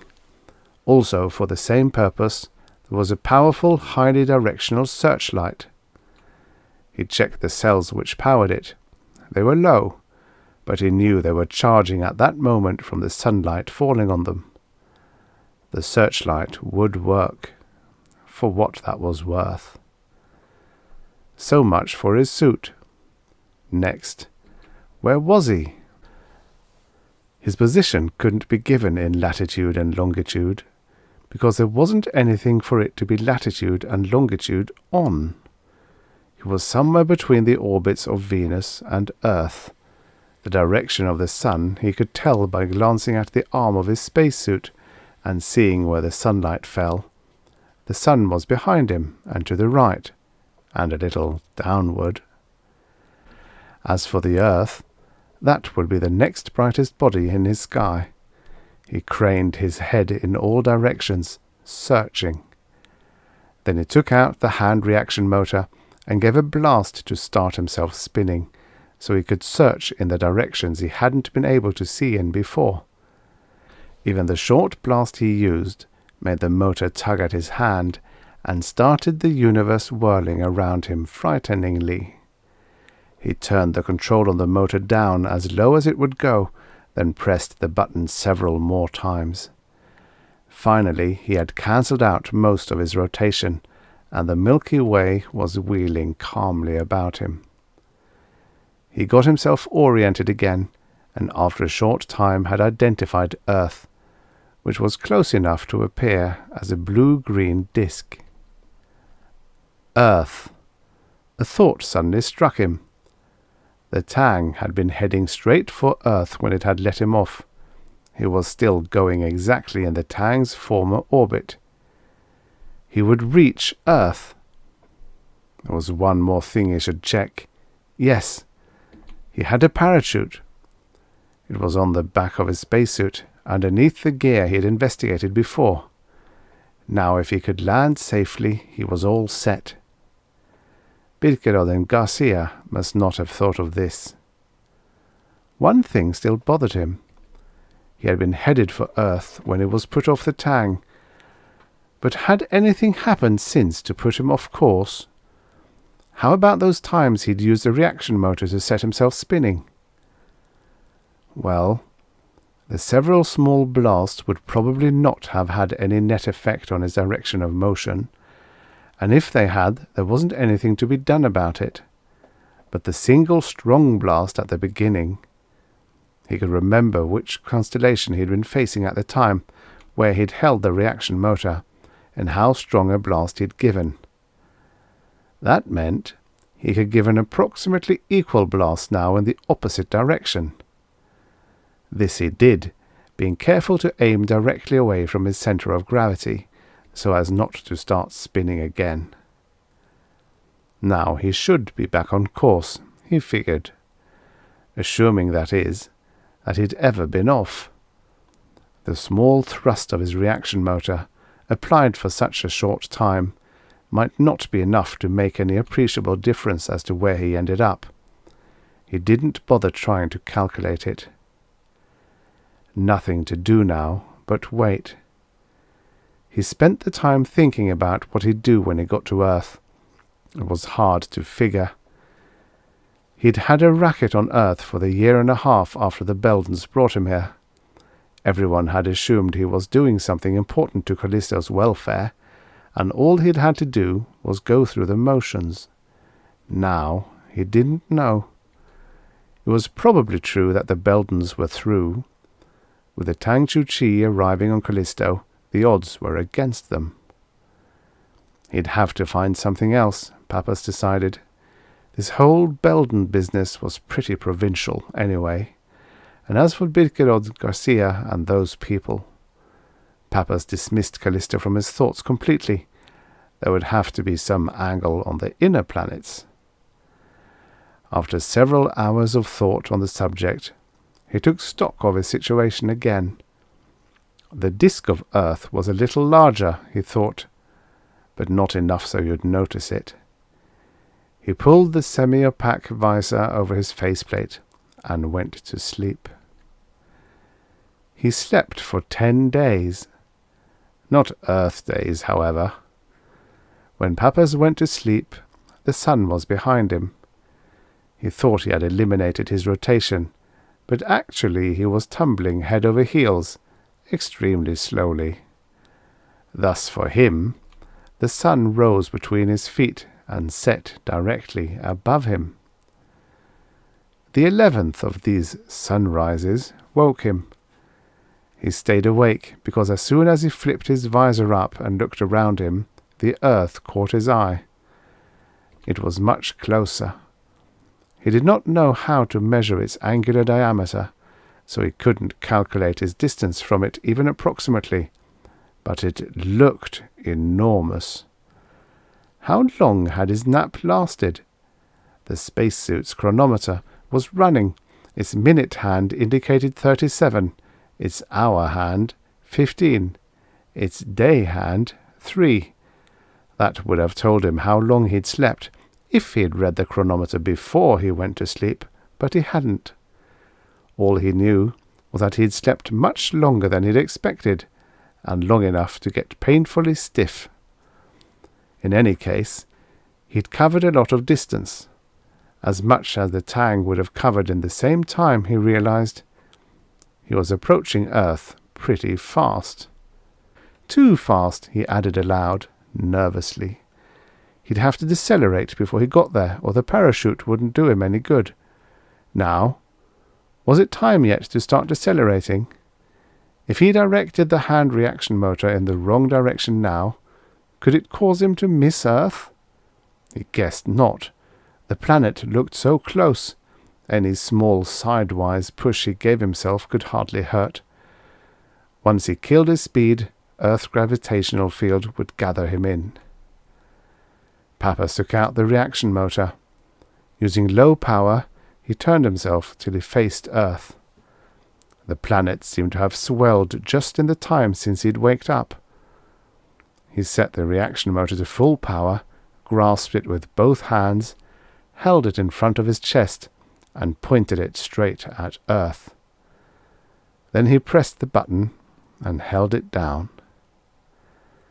The force of the hand jet pushed in at his midriff made his legs and head swing forward. Well, that was okay, as long as they didn't get into the exhaust.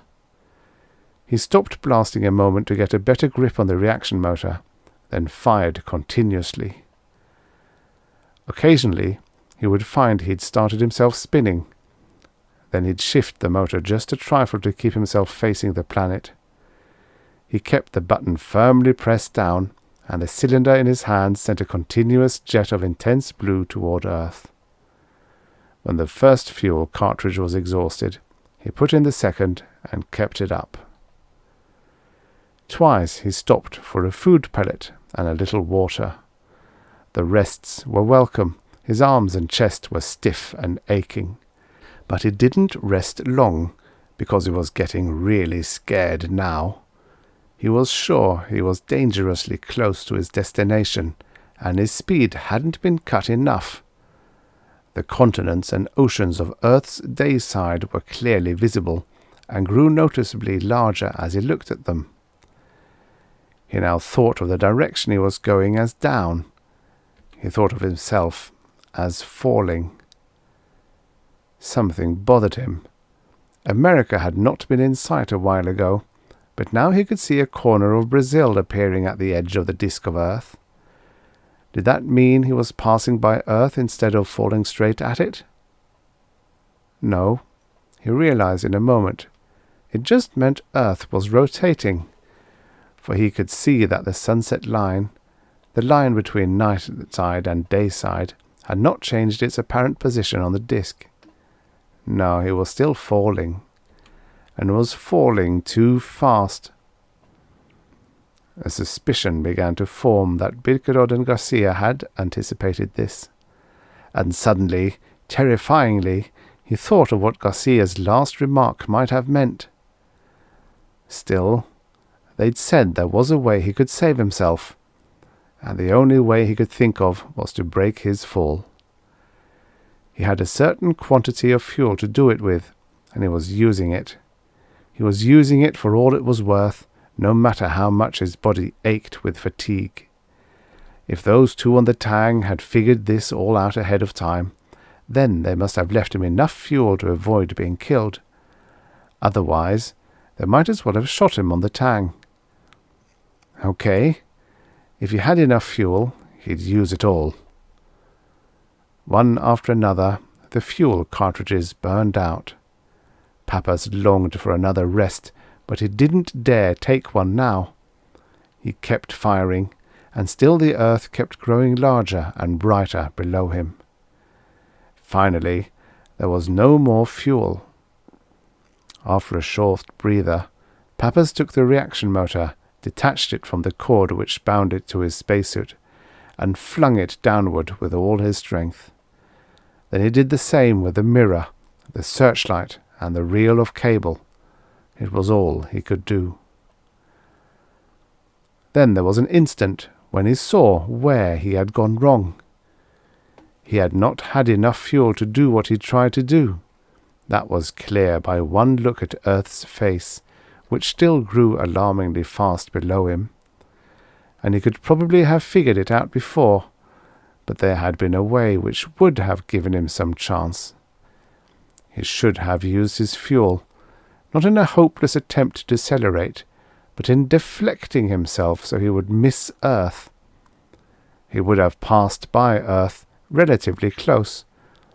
He'd have passed fast, but not too fast to signal with his mirror to Earth's several satellites, natural and artificial. The spaceports on those satellites kept 24-hour watches for signals of distress. When they saw a faint blinking light, they would send out a ship which would try to locate its source. They were good at it too, and if he'd kept his mirror spinning, they might have picked him up. But he hadn't thought of it. It had never occurred to him that even when he was alone, as thoroughly alone as anyone can ever be, his life could depend on dozens of other people. He'd thought only of reaching safety by himself, and, seeing only the one possibility, he'd played it blindly. There was that instant of sickening realization. Then a little later came an instant when Earth ballooned out grotesquely below him, suddenly filling most of his field of vision, and he saw lakes, islands, deserts. He felt all over him an abrupt final flash of heat, and Nick Pappas became a meteor. The end. Subscribe for your daily stories of futures past. And now, for the next story. Monkey on His Back by Charles V. DeVette. Originally published in Galaxy Science Fiction, June 1960. Narrated by Tom Trussel. He was walking endlessly down a long glass-walled corridor. Bright sunlight slanted in through one wall on the blue knapsack across his shoulders. Who he was, and what he was doing here, was clouded. The truth lurked in some corner of his consciousness, but it was not reached by surface awareness. The corridor opened at last into a large, high-domed room, much like a railway station or an air terminal. He walked straight ahead. At the sight of him, a man leaning negligently against a stone pillar to his right, but within vision, straightened and barked an order to him. "Halt!" He lengthened his stride, but gave no other sign. Two men hurried through a doorway of a small anteroom to his left, calling to him. He turned away and began to run. Shouts and the sound of charging feet came from behind him. He cut to the right, running toward the escalator to the second floor. Another pair of men were hurrying down, 2 steps at a stride. With no break in pace, he veered into an opening beside the escalator. At the first turn, he saw that the aisle merely circled the stairway, coming out into the depot again on the other side. It was a trap. He glanced quickly around him. At the rear of the space was a row of lockers for traveller use. He slipped a coin into a pay slot, opened the zipper on his bag, and pulled out a flat briefcase. It took him only a few seconds to push the case into the compartment, lock it, and slide the key along the floor beneath the locker. There was nothing to do after that, except wait. The men pursuing him came hurtling round the turn in the aisle. He kicked his knapsack to one side, spreading his feet wide with an instinctive motion. Until that instant he had intended to fight. Now he swiftly reassessed the odds. There were 5 of them, he saw. He should be able to incapacitate 2 or 3 and break out, but the fact that they had been expecting him meant that others would very probably be waiting outside. His best course now was to sham ignorance. He relaxed. He offered no resistance as they reached him. They were not gentle men. A tall ruffian, copper-brown face damp with perspiration and body oil, grabbed him by the jacket and slammed him back against the lockers. As he shifted his weight to keep his footing, someone drove a fist into his face. He started to raise his hands, and a hard, flat object crashed against the side of his skull. The starch went out of his legs. "Do you make anything out of it?" the psychoanalyst Milton Bergstrom asked. John Zarwell shook his head. "Did I talk while I was under?" "Oh, yes, you were supposed to. That way I follow pretty well what you're reenacting." "How does it tie in with what I told you before?" Bergstrom's neat-boned, fair-skinned face betrayed no emotion other than an introspective stillness of his normally alert gaze. "I see no connection," he decided, his words once again precise and meticulous. "We don't have enough to go on. Do you feel able to try another comanalysis this afternoon yet?" "I don't see why not." Zarwell opened the collar of his shirt. The day was hot, and the room had no air conditioning, still a rare luxury on St. Martin's. The office window was open, but it let in no freshness, only the mildly rank odour that pervaded all the planet's habitable area. "Good." Bergstrom rose. "The serum is quite harmless, John." He maintained a professional diversionary chatter as he administered the drug. "A scopolamine derivative that's been well tested." The floor beneath Zarwell's feet assumed abruptly the near-transfluent consistency of a damp sponge. It rose in a foot-high wave and rolled gently toward the far wall. Bergstrom continued talking with practiced urbanity. When psychiatry was a less exact science, his voice went on, seeming to come from a great distance, a doctor had to spend weeks, sometimes months or years interviewing a patient. If he was skilled enough, he could sort the relevancies from the vast amount of chaff. We are able now, with the help of the serum, to confine our discourses to matters cogent to the patient's trouble. The floor continued its transmutation, and Zarwell sank deep into viscous depths. Lie back and relax. Don't... The words tumbled down from above. They faded, were gone. Zarwell found himself standing on a vast plain. There was no sky above, and no horizon in the distance. He was in a place without space or dimension. There was nothing here except himself and the gun that he held in his hand. A weapon, beautiful in its efficient simplicity. He should know all about the instrument, its purpose and workings, but he could not bring his thoughts into rational focus. His forehead creased with his mental effort. Abruptly, the unreality about him shifted perspective. He was approaching, not walking, but merely shortening the space between them, the man who held the gun. The man who was himself. The other himself drifted nearer also, as though drawn by a mutual attraction. The man with the gun raised his weapon and pressed the trigger. With the action, the perspective shifted again. He was watching the face of the man he shot jerk and twitch, expand and contract. The face was unharmed, yet it was no longer the same, no longer his own features. The stranger face smiled approvingly at him. Odd, Bergstrom said. He brought his hands up and joined the tips of his fingers against his chest. But it's another piece in the jigsaw. In time it will fit into place. He paused. It means no more to you than the first, I suppose. No, Zarwell answered. He was not a talking man, Bergstrom reflected. It was more than reticence, however. The man had a hard granite core, only partially concealed by his present perplexity. He was a man who could handle himself well in an emergency. Bergstrom shrugged, dismissing his strayed thoughts. I expected as much. A quite normal first phase of treatment. He straightened a paper on his desk. I think that will be enough for today. Twice in one sitting is about all we ever try. Otherwise, some particular episode might cause undue mental stress and set up a block. He glanced down at his appointment pad.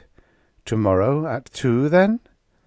Zarwell grunted acknowledgment and pushed himself to his feet, apparently unaware that his shirt clung damply to his body. The sun was still high when Zarwell left the analyst's office. The white marble of the city's buildings shimmered in the afternoon heat, squat and austere as giant tree trunks, pockmarked and grey-mottled with windows. Zarwell was careful not to rest his hand on the flesh-searing surface of the stone. The evening meal hour was approaching when he reached the flats, on the way to his apartment. The streets of the old section were near deserted. The only sounds he heard as he passed were the occasional cry of a baby, chronically uncomfortable in the day's heat, and the lowing of imported cattle waiting in a nearby shed to be shipped to the country. All St. Martin's has a distinctive smell, as of an arid, dried-out swamp, with a faint taint of fish. But in the flats the odour changes. Here is the smell of factories, warehouses, and trading marts, the smell of stale cooking drifting from the homes of the labourers and lower-class techmen who live there. Zarwell passed a group of smaller children playing a desultory game of lick-lick for pieces of candy and cigarettes. Slowly he climbed the stairs of a stone flat. He prepared a supper for himself and ate it without either enjoyment or distaste. He lay down, fully clothed, on his bed. The visit to the analyst had done nothing to dispel his ennui. The next morning, when Zarwell awoke, he lay for a moment, unmoving. The feeling was there again, like a scene waiting only to be gazed at, directly to be perceived. It was as though a great wisdom lay at the edge of understanding. If he rested quietly, it would all come to him. Yet always, when his mind lost its sleep-induced lethargy, the moment of near understanding slipped away. This morning, however, the sense of disorientation did not pass with full wakefulness. He achieved no understanding, but the strangeness did not leave as he sat up. He gazed about him. The room did not seem to be his own. The furnishings and the clothing he observed in the closet might have belonged to a stranger. He pulled himself from his blankets, his body moving with mechanical reaction. The slippers into which he put his feet were larger than he had expected them to be. He walked about the small apartment. The place was familiar, but only as it would have been if he had studied it from blueprints, not as though he lived there. The feeling was still with him when he returned to the psychoanalyst. The scene this time was more kaleidoscopic, less personal. A village was being ravaged. Men struggled and died in the streets. Zarwell moved among them, seldom taking part in the individual clashes, yet a moving force in the conflict. The background changed. He understood that he was on a different world. Here a city burned. Its resistance was nearing its end. Zarwell was riding a shaggy pony outside a high wall surrounding the stricken metropolis. He moved in and joined a party of short, bearded men, directing them as they battered at the wall with a huge log mounted on a many-wheeled truck. The log broke a breach in the concrete, and the besiegers charged through, carrying back the defenders who sought vainly to plug the gap. Soon there would be rioting in the streets again, plundering and killing. Zarwell was not the leader of the invaders, only a lesser figure in the rebellion. But he had played a leading part in the planning of the strategy that led to the city's fall. The job had been well done. Time passed, without visible break in the panorama. Now Zarwell was fleeing, pursued by the same bearded men who had been his comrades before. Still, he moved with the same firm purpose, vigilant, resourceful, and well prepared for the eventuality that had befallen. He made his escape without difficulty. He alighted from a spaceship on still another world, another shift in time, and the atmosphere of conflict engulfed him. Weary but resigned, he accepted it and did what he had to do. Bergstrom was regarding him with speculative scrutiny. "You've had quite a past, apparently," he observed. Zarwell smiled with mild embarrassment. "At least in my dreams." "Dreams?" Bergstrom's eyes widened in surprise. "Oh, I beg your pardon. I must have forgotten to explain. This work is so routine to me that sometimes I forget it's all new to a patient. Actually, what you experienced under the drug were not dreams. They were recollections of real episodes from your past." Zarwell's expression became wary. He watched Bergstrom closely. After a minute, however, he seemed satisfied, and he let himself settle back against the cushion of his chair. "I remember nothing of what I saw," he observed. "That's why you're here, you know," Bergstrom answered. "To help you remember." "But everything under the drug is so haphazard?" "That's true. The recall episodes are always purely random, with no chronological sequence. Our problem will be to reassemble them in proper order later, or some particular scene may trigger a complete memory return. It is my considered opinion, Bergstrom went on, that your lost memory will turn out to be no ordinary amnesia. I believe we will find that your mind has been tampered with. Nothing I've seen under the drug fits into the past I do remember. That's what makes me so certain, Bergstrom said confidently. You don't remember what we have shown to be true? Conversely, then, what you think you remember must be false. It must have been implanted there. But we can go into that later. For today, I think we have done enough. This episode was quite prolonged. I won't have any time off again until next weekend, Zarwell reminded him. That's right, Bergstrom thought for a moment. We shouldn't let this hang too long. Could you come here after work tomorrow? I suppose I could. Fine, Bergstrom said with satisfaction. I'll admit I'm considerably more than casually interested in your case by this time. A work truck picked Zarwell up the next morning, and he rode with the tech crew to the edge of the reclam area. Beside the belt bringing ocean muck from the converter plant at the seashore, his bulldozer was waiting. He took his place behind the drive wheel and began working dirt down between windbreakers anchored in the rock. Along a makeshift road into the Badlands, trucks brought crushed lime and phosphorus to supplement the ocean sediment. The progress of life from the sea to the land was a mechanical process of this growing world. Nearly 200 years ago, when Earth established a colony on St. Martin's, the land surface of the planet had been barren. Only its seas thrived with animal and vegetable life. The necessary machinery and technicians had been supplied by Earth, and the long struggle began to fit the world for human needs. When Zarwell arrived 6 months before, the vitalized area already extended 300 miles along the coast and 60 miles inland, and every day the progress continued. A large percentage of the energy and resources of the world were devoted to that essential expansion.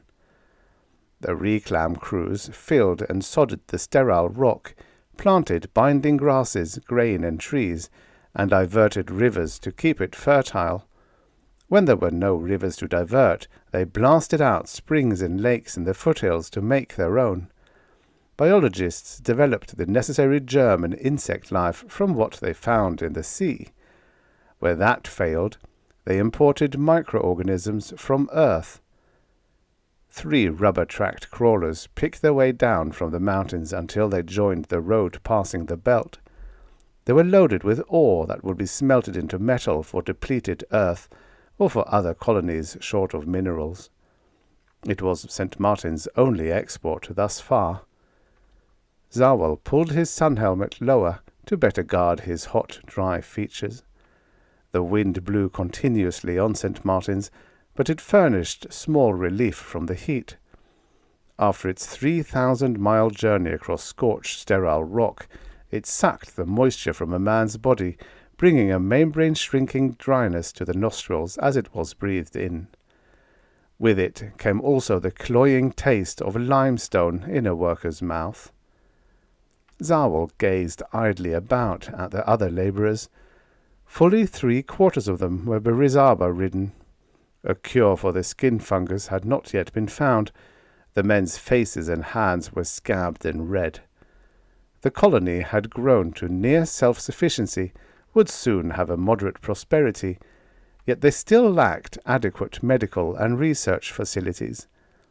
Not all the world's citizens were content. Bergstrom was waiting in his office when Zarwell arrived that evening.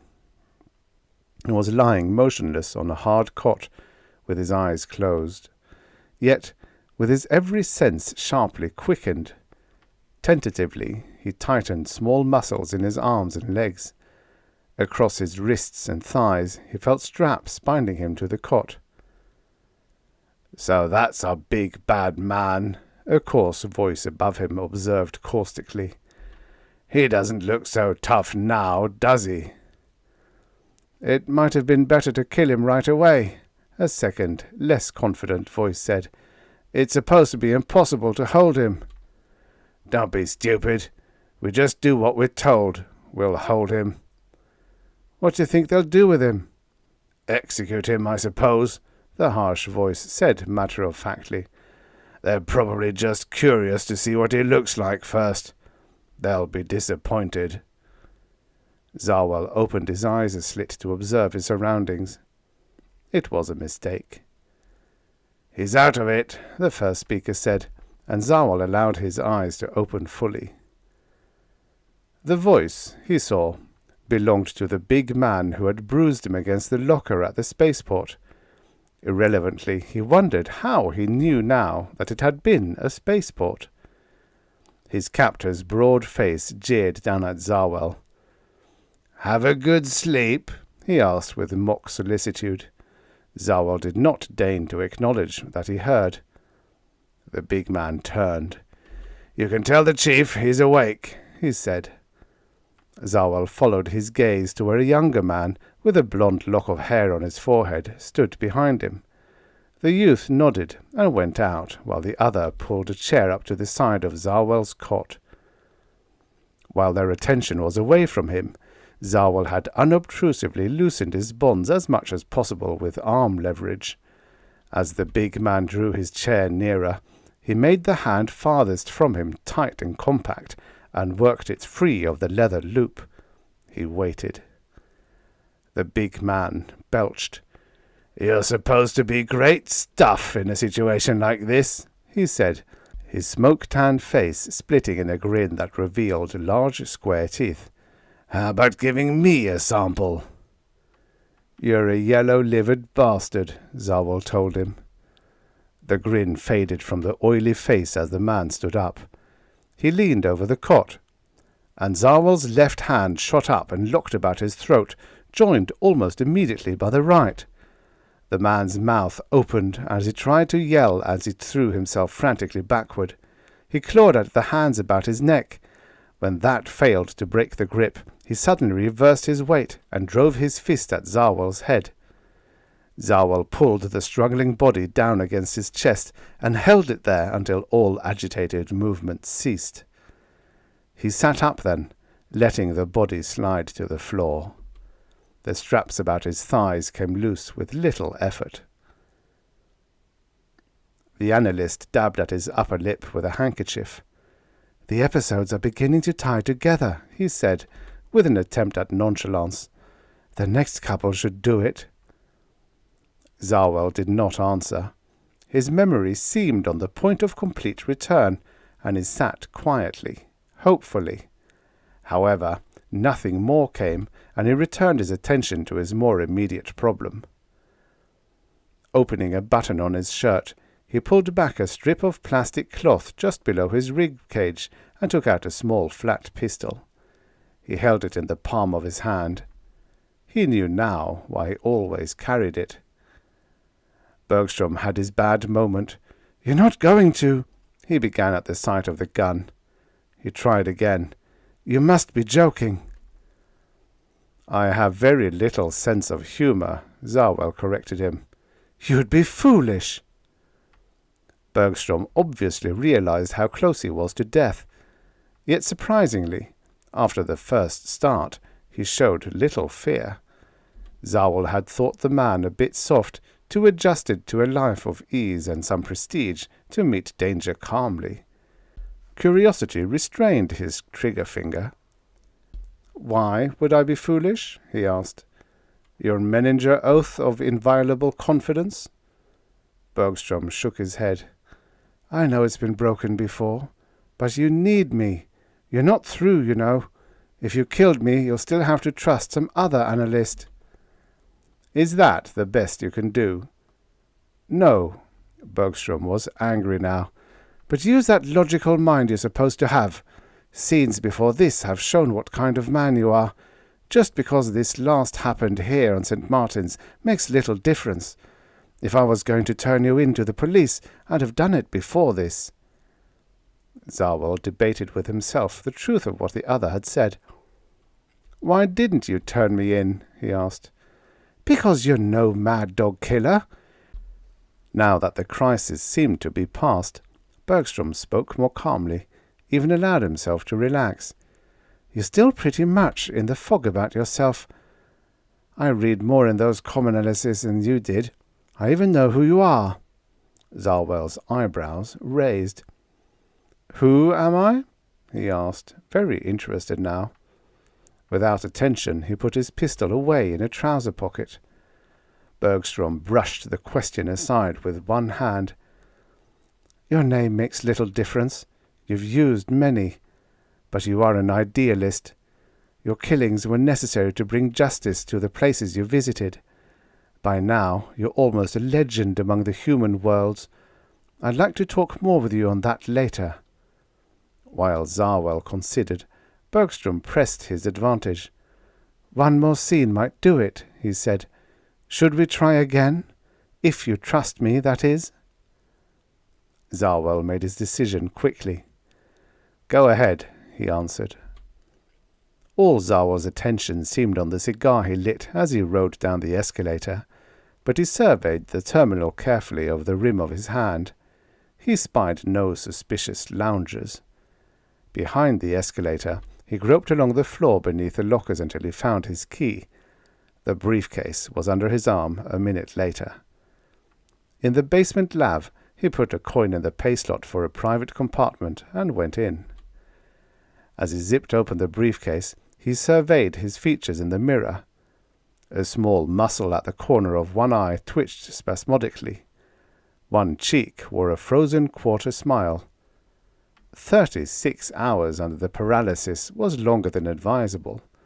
The muscles should be rested at least every 20 hours. Fortunately, his natural features would serve as an adequate disguise now. He adjusted the ring setting on the pistol-shaped instrument that he took from his case, and carefully rayed several small areas of his face, loosening muscles that had been tight too long. He sighed gratefully when he finished, massaging his cheeks and forehead with considerable pleasure. Another glance in the mirror satisfied him with the changes that had been made. He turned to his briefcase again and exchanged the gun for a small syringe, which he pushed into a trouser pocket, and a single-edged razor blade.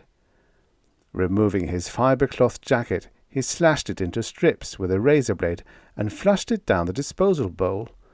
With the sleeves of his blouse rolled up, he had the appearance of a typical workman as he strolled from the compartment.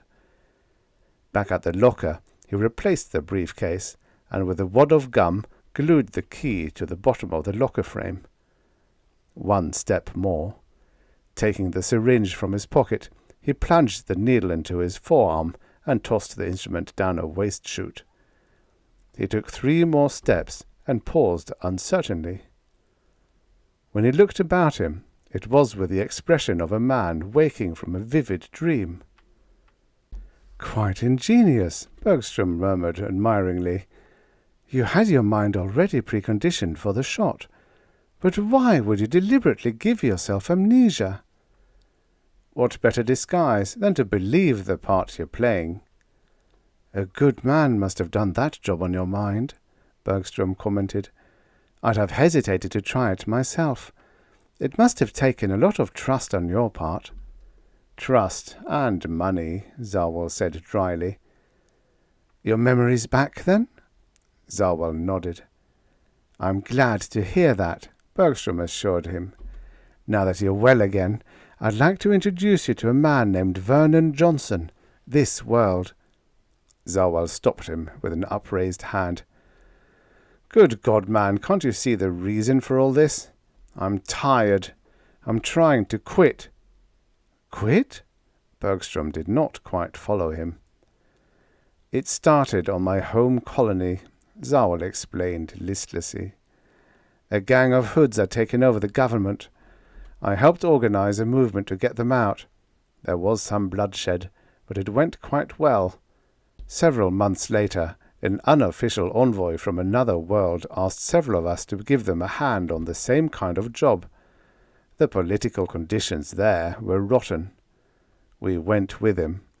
Again, we were successful. It seems I have a kind of genius for that sort of thing. He stretched out his legs and regarded them thoughtfully. I learned then the truth of Russell's saying, "When the oppressed win their freedom, they are as oppressive as their former masters."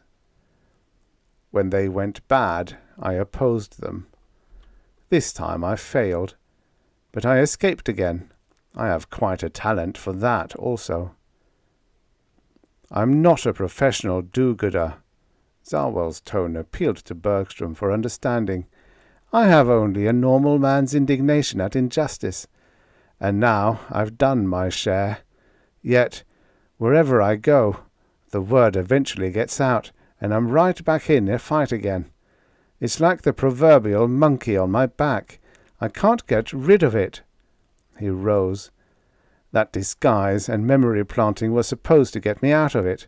I should have known it wouldn't work. But this time I'm not going to be drawn back in. You and your Vernon Johnson can do your own revolting. I'm through. Bergstrom did not argue as he left. Restlessness drove Zarwell from his flat the next day, a legal holiday on St. Martin's. At a railed-off lot he stopped and loitered in the shadow of an adjacent building, watching workmen drilling an excavation for a new structure. When a man strolled to his side and stood watching the workmen, he was not surprised. He waited for the other to speak. "I'd like to talk to you, if you can spare a few minutes," the stranger said. Zarwell turned and studied the man without answering. He was medium tall, with the body of an athlete, though perhaps 10 years beyond the age of sports. He had a manner of contained energy. "You're Johnson?" he asked. The man nodded. Zarwell tried to feel the anger he wanted to feel, but somehow it would not come. "We have nothing to talk about," was the best he could manage. "Then will you just listen? After, I'll leave, if you tell me to." Against his will, he found himself liking the man, and wanting at least to be courteous. He inclined his head toward a curb wastebox with a flat top. "Should we sit?" Johnson smiled agreeably, and they walked over to the box and sat down. "When this colony was first founded," Johnson began without preamble, "the administrative body was a governor and a council of 12. Their successors were to be elected biannually. At first they were. Then things changed. We haven't had an election now in the last 23 years. St. Martin's is beginning to prosper, yet the only ones receiving the benefits are the rulers. The citizens work 12 hours a day. They are poorly housed, poorly fed, poorly clothed. Zarwell found himself not listening as Johnson's voice went on. The story was always the same. But why did they always try to drag him into their troubles? Why hadn't he chosen some other world on which to hide? The last question prompted a new thought. Just why had he chosen St. Martin's? Was it only a coincidence? Or had he, subconsciously at least, picked this particular world? He had always considered himself the unwilling subject of glib persuaders. But mightn't some inner compulsion of his own have put the monkey on his back? "And we need your help," Johnson had finished his speech. Zarwell gazed up at the bright sky. He pulled in a long breath and let it out in a sigh. "What are your plans so far?" he asked wearily. The End.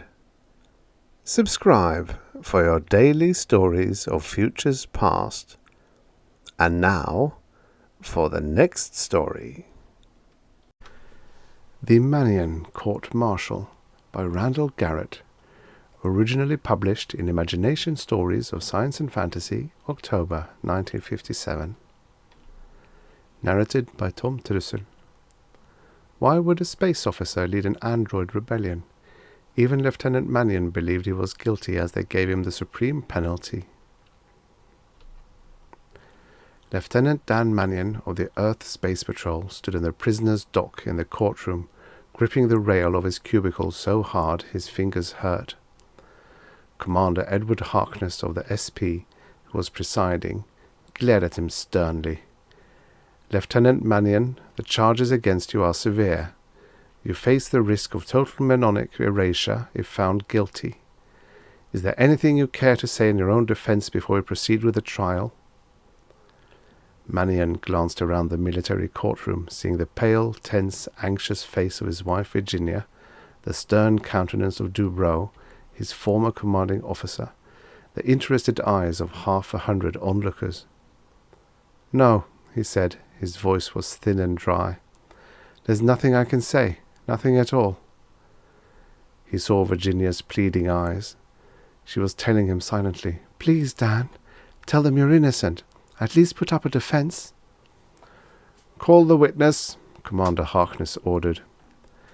"Base Commandant Lee Dubrow will please take the witness stand."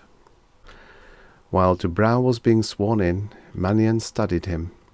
His former commander on the Iapetus base was a tall, icy-faced man with close-cropped grey hair and a stiff military moustache. Mannion had never been particularly friendly with his commanding officer. "Commander Dubrow, will you relate the events leading up to Lieutenant Mannion's actions in the Android Rebellion?" Dubrow cleared his throat. "Very well. As you know, the Space Patrol established its base on Iapetus 2 years ago at the end of 2365, as part of its program of preparing Saturn's moons for colonization. How many members of the patrol were with you?" 15 altogether. I was in command, naturally, and for most of the period we were there. Lieutenant Mannion was my second in command. "Isn't it fairly unusual for a lieutenant to hold such a high position?" the prosecutor asked. "Major Dunphy was killed by rebellious androids 7 weeks after we arrived," Dubrow said. "Lieutenant Mannion was the next highest-ranking officer in my squadron, and he took over." "How many androids did you have with you?" "Over 100, said Dubrow. "It was quite a time we had when they mutinied." "Had you any knowledge of the mutiny beforehand?" "No." "Did any member of your staff know about the mutiny before it took place?" "Yes." "Who?" "Lieutenant Mannion. He was in conspiracy with VZ 1972, the ringleader of the mutiny." Mannion felt his face go bright red. He wanted to stand up and shout, "That's a lie! I never knew anything about the mutiny." But he couldn't. Somewhere in the back of his mind lay a shadow of doubt. He could not remember anything that had happened at the time of the mutiny. And perhaps he had. Perhaps. The judge said, "Tell us about Lieutenant Mannion's part in the mutiny." "Yes, sir. The first we knew about it was on the morning of November 9th, 2366, when the androids we used to keep the atmosphere generators running refused to perform their regular tasks. I ordered Lieutenant Mannion to go outside and discover what the trouble was. He refused. I ordered him a second time, and he struck me and threw open the airlock. All of the androids rushed in." "What happened then?" "I found myself wrestling with Lieutenant Mannion while the androids destroyed all of the project's equipment and apparatus. In the struggle, all 12 of my men were killed by the androids. Finally, I succeeded in subduing Lieutenant Mannion and bringing the androids back under control." "How was that done?" "The androids respond automatically to direct command from the superior officer, no matter what they're doing. Had I been free to give that command, the mutiny would never have taken place. But Lieutenant Mannion prevented me from giving the command until it was too late. All of our men were dead, and the project sat back more than a year. I placed Lieutenant Mannion under detention, put the androids in permafreeze, and returned to Earth. And here I am." "Is that the extent of your testimony?" "It is." "You may step down then. Lieutenant Mannion?"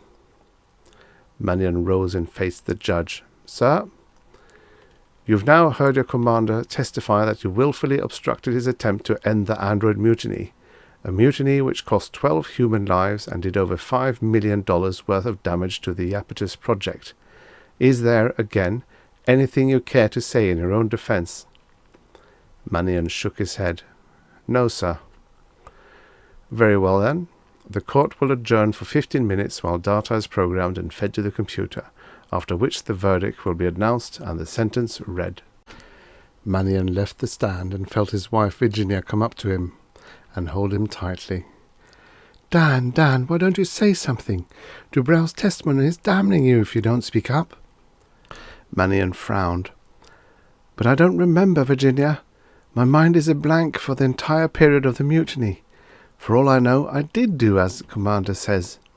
Impossible, Dan. You were always so loyal to the patrol. I still am, he said, and if I committed this crime, I deserve to be punished for it. Do you know what the punishment is? Mnemonic erasure, Mannion said. No. Do you know what mnemonic erasure means? They'll strip away all your memories, everything but the basic pattern of your reflexes and reaction.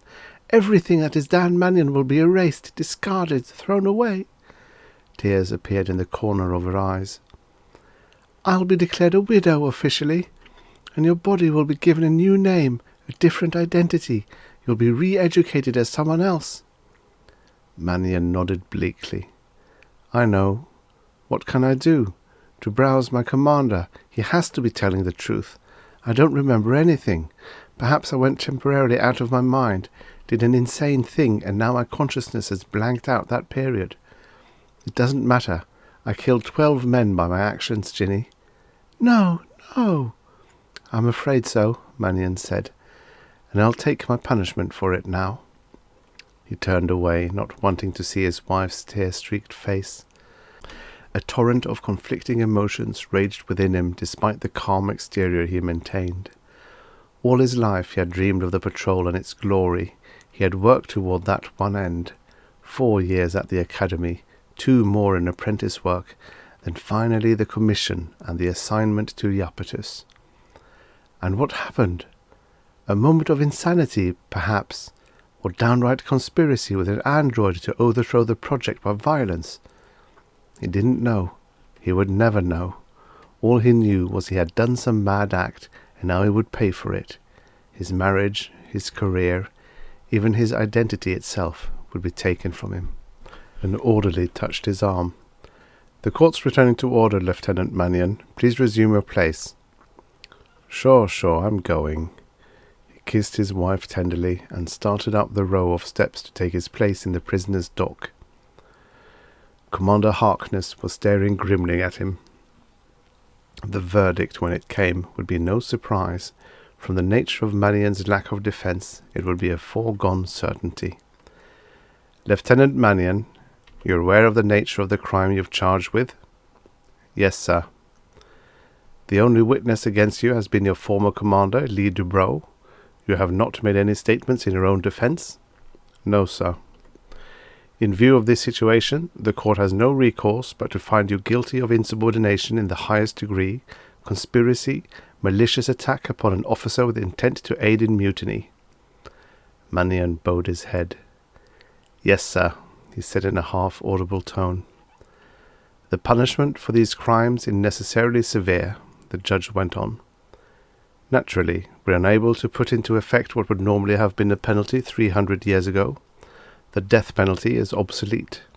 However, I hereby pronounce a sentence amounting to execution upon the personality, mind, and accumulated memories of the man formerly known as Daniel Mannion. You mean mnemonic erasure, sir? Obviously. This sentence automatically carries with it loss of all privileges, pensions, and honors that go with your high rank in the Space Patrol. Your name will be wiped from its roster. After the erasure, you will never have existed, Lieutenant Mannion. Your body will be restrained under a new name and make a fresh start in life. It will even be possible for a new personality to enter the Space Patrol if it so chooses. No prejudice against your body will be entertained for your mind's previous acts. In the background, Mannion heard his wife's faint sobbing. "I hear and accept the sentence, sir," he said quietly. "The act of erasure will be carried out immediately in the Space Patrol's mnemonic laboratories on the 14th level of this building." The gavel rapped 3 times. "The case of Earth versus Daniel Mannion is hereby considered closed." "No!" Virginia suddenly shouted. All eyes in the courtroom swiveled to focus on her as he rose from the audience to protest. "No, don't close the case yet." "This is highly irregular," said Judge Harkness. "Do you have additional testimony, Miss Mannion?" "Not testimony, Your Honor, but can't you see that Dan's obviously insane? He's allowing himself to be sentenced without even a protest. Can't he enter a plea of insanity?" "The plea of insanity would not alter the judgment in any way, Miss Mannion. Rest assured that your husband's disturbed mental state has been taken into account in the decision. Whether he was insane or criminally possessed at the time of the mutiny makes no difference. The crime has been committed, obviously, and the guilty person is of no further value to society. Mnemonic erasure is not merely a punishment, Mrs. Mannion. It's the gateway to rehabilitation for a sick person." "I see. May I say goodbye to my husband before you erase him?" Going down in the lift tube from the courtroom on the 60th floor of the patrol headquarters to the lab on level 14, Mannion felt strangely numb inside. 2 patrol members stood behind him, ready to go for blasters if he made the slightest move toward escaping. But Mannion had no idea of escaping. He was on his way to be erased. He wondered what erasure was like. Did it hurt? Did you feel the pain as they stripped away layer after layer of your memory like peelings from an onion? First, 2367 would go, but the new year was only 2 weeks old and he'd spent those 2 weeks in prison. Then 2366 would vanish. But 2366 was partly gone, at least for the few hours of the mutiny. Next would go 2365, the year they first landed on Iapetus. And so, ever backward, they would tear away more and more of the accumulation of memories and experiences that was Dan Mannion. 2364, 2363, 2362.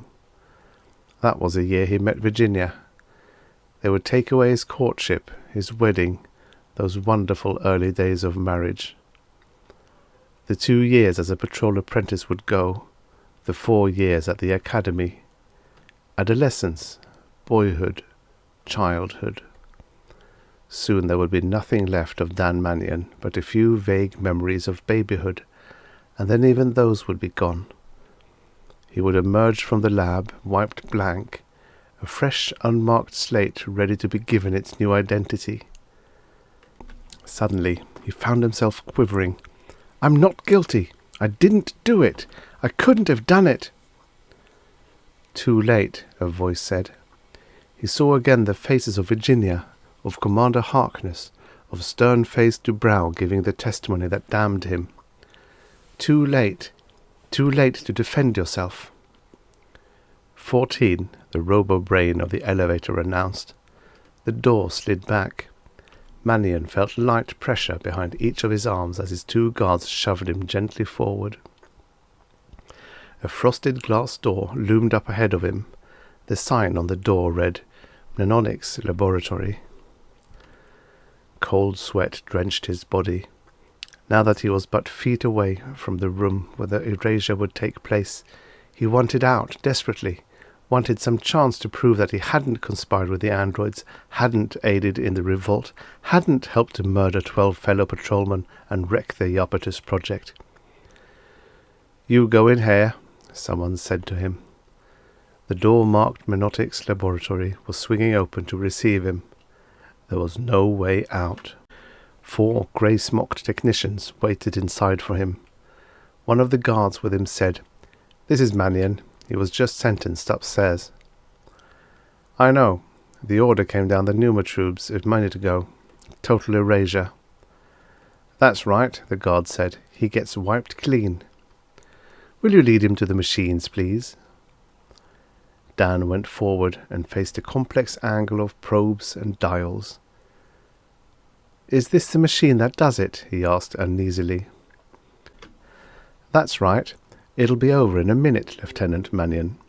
We clamp the electrodes to your scalp and run preliminary tests with an electroencephalograph, and then we use the eraser." "Will it be painful?" "It'll be quick. There won't be anything more than a faint tickling sensation, and then Dan Mannion ceases to exist." He stared appealingly at the technician in charge and said, "Listen, does the sentence have to be carried out at once?" "The order says immediately. We have the machine all ready for you." Dan felt perspiration trickling down his body. "Can you wait a few minutes? There's something I'd like you to do for me." "What's that?" "Probe my mind. I'm suffering from amnesia, a short-range blockage of the critical area around the time the android mutiny took place. Couldn't you?" "Impossible. Not without a court order at any rate. And the trial's over." Dan scowled. "But my life depends on it. My identity is going to be taken away. The least you could have done was look." "Come on, Mannion," one of the guards growled. "The time to make your pitch is during the trial, not after the sentence has been pronounced." Dan felt himself shoved forward. The machine loomed up before him, a gigantic, monstrous, and mindless instrument of horror. Within minutes he was going to undergo mnemonic erasure, to have his mind blanked, his identity removed, for a crime I didn't commit. Suddenly he felt sure of his innocence. Despite the evidence, despite the testimony, he knew in his heart that he was innocent. It was a frame-up of some sort. It had to be. He allowed himself to be led up to the machine. But abruptly, as they were unhinging some apparatus to strap to his head, he spun away from the guards who held him lightly, dove, grabbed at a blaster that protruded from a black leather holster. "Okay," he said, "get against that wall, all of you. One move I don't like and I'll destroy the whole lab." His fingers were shaking with inattention. All his life he had been raised to obey authority, to accept the commands of his superior officers, and now he was rebelling. He was threatening the destruction of one of Earth's most expensive pieces of equipment. The threat worked. The 4 technicians and the 2 guards backed against the wall. "What do you want?" the head technician asked. "I told you before. I wanted to probe my mind, to look into that period that's a blank for me. If you find that I'm guilty, I'll submit to the erasure. If not, I demand a new trial, but I won't allow myself to be wiped out without at least a look." "All right, we'll probe you," said the technician. "You'll have to be under anesthetic, of course." "How can I trust you? How do I know you won't put me through mnemonic erasure the moment I submit to being anesthetized?" The technician had no answer. "I'll tell you," Mannion said. "You're all doctors, aren't you? All 4? They nodded. "All right then. I'll rely on your oaths as medical men not to put me through erasure until you've probed that mutiny fully. Well?" "Okay, Mannion, we'll take a look. But if it's not as you say—" "I'll take my chances," Mannion said. He felt cold and uncertain inside. He didn't know what they'd find. He didn't even know whether they'd keep their word and probe him before the erasure. He put the gun down on the lab table. "Here," he said. "Here's my gun. Now let's see how good your oath is." The only trouble with that was that he might never see how good it was. "Just relax," the technician said.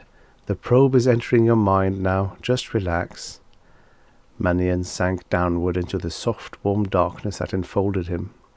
He was moving back into his own past now, gently guided along by the mind probe. Wham! It was like walking full tilt into a mountainside. Some obstruction in his mind, no doubt. But the probe bored its way through, drilled through the hard barrier of amnesia in his mind. And suddenly he was back on the apparatus, in Project Headquarters. He was saying, "Commander Dubrow, the androids running the atmosphere generators are lying down on the job. They don't seem to be working." Dubrow glared at him coldly. "Stick to your own job, Lieutenant Mannion. Coleridge is supervising the androids out there." No, he isn't. Coleridge isn't there. He must be there, Lieutenant. Commander, I'm going out there to see what's wrong. Those androids have been acting up strangely all day and I don't like it.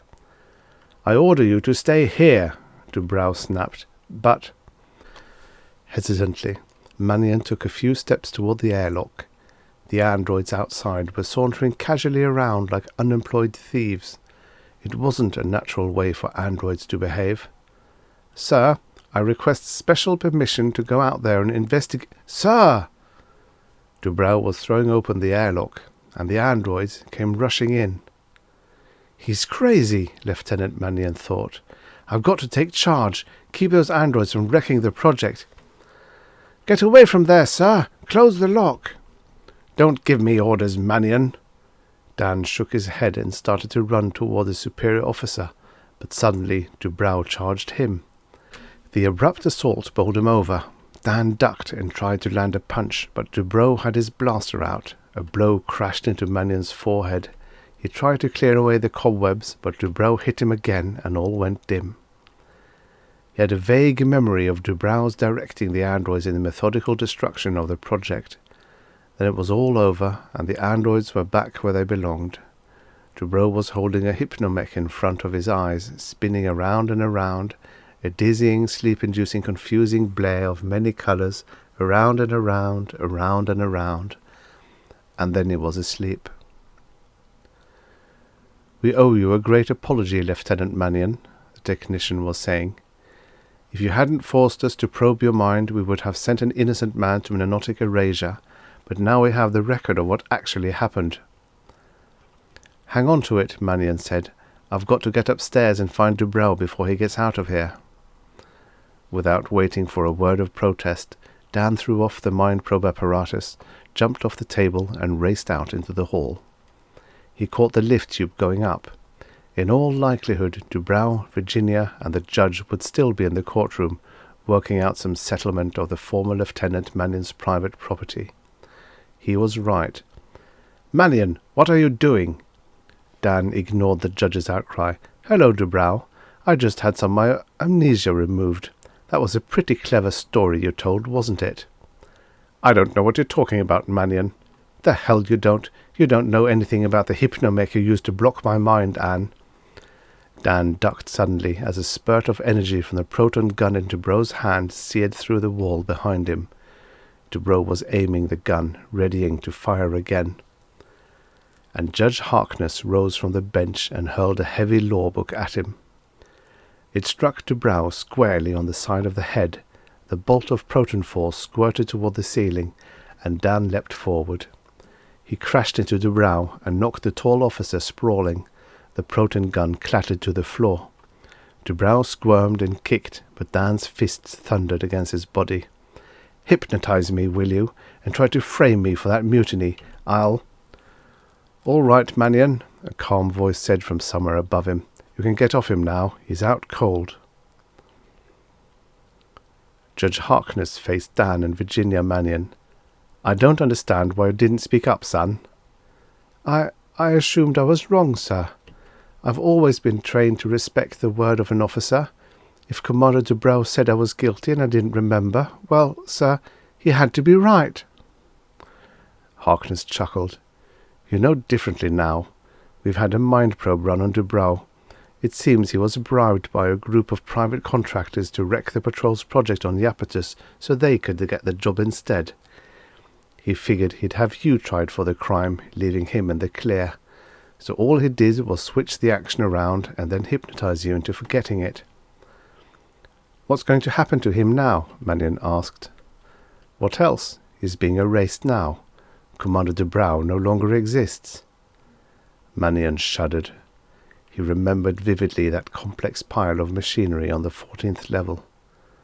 I guess I'm free then, he said. Harkness nodded. I guess you are, young man. And next time, don't be so ready to believe your own guilt. No, sir. Yes, sir. It didn't matter. Mannion smiled at Harkness and took his wife in his arms. The case was closed and he was a free man and an officer in the Space Patrol. And he was still Dan Mannion. The end. Subscribe for your daily stories of futures past. If you're not subscribed, why ever not? It's free.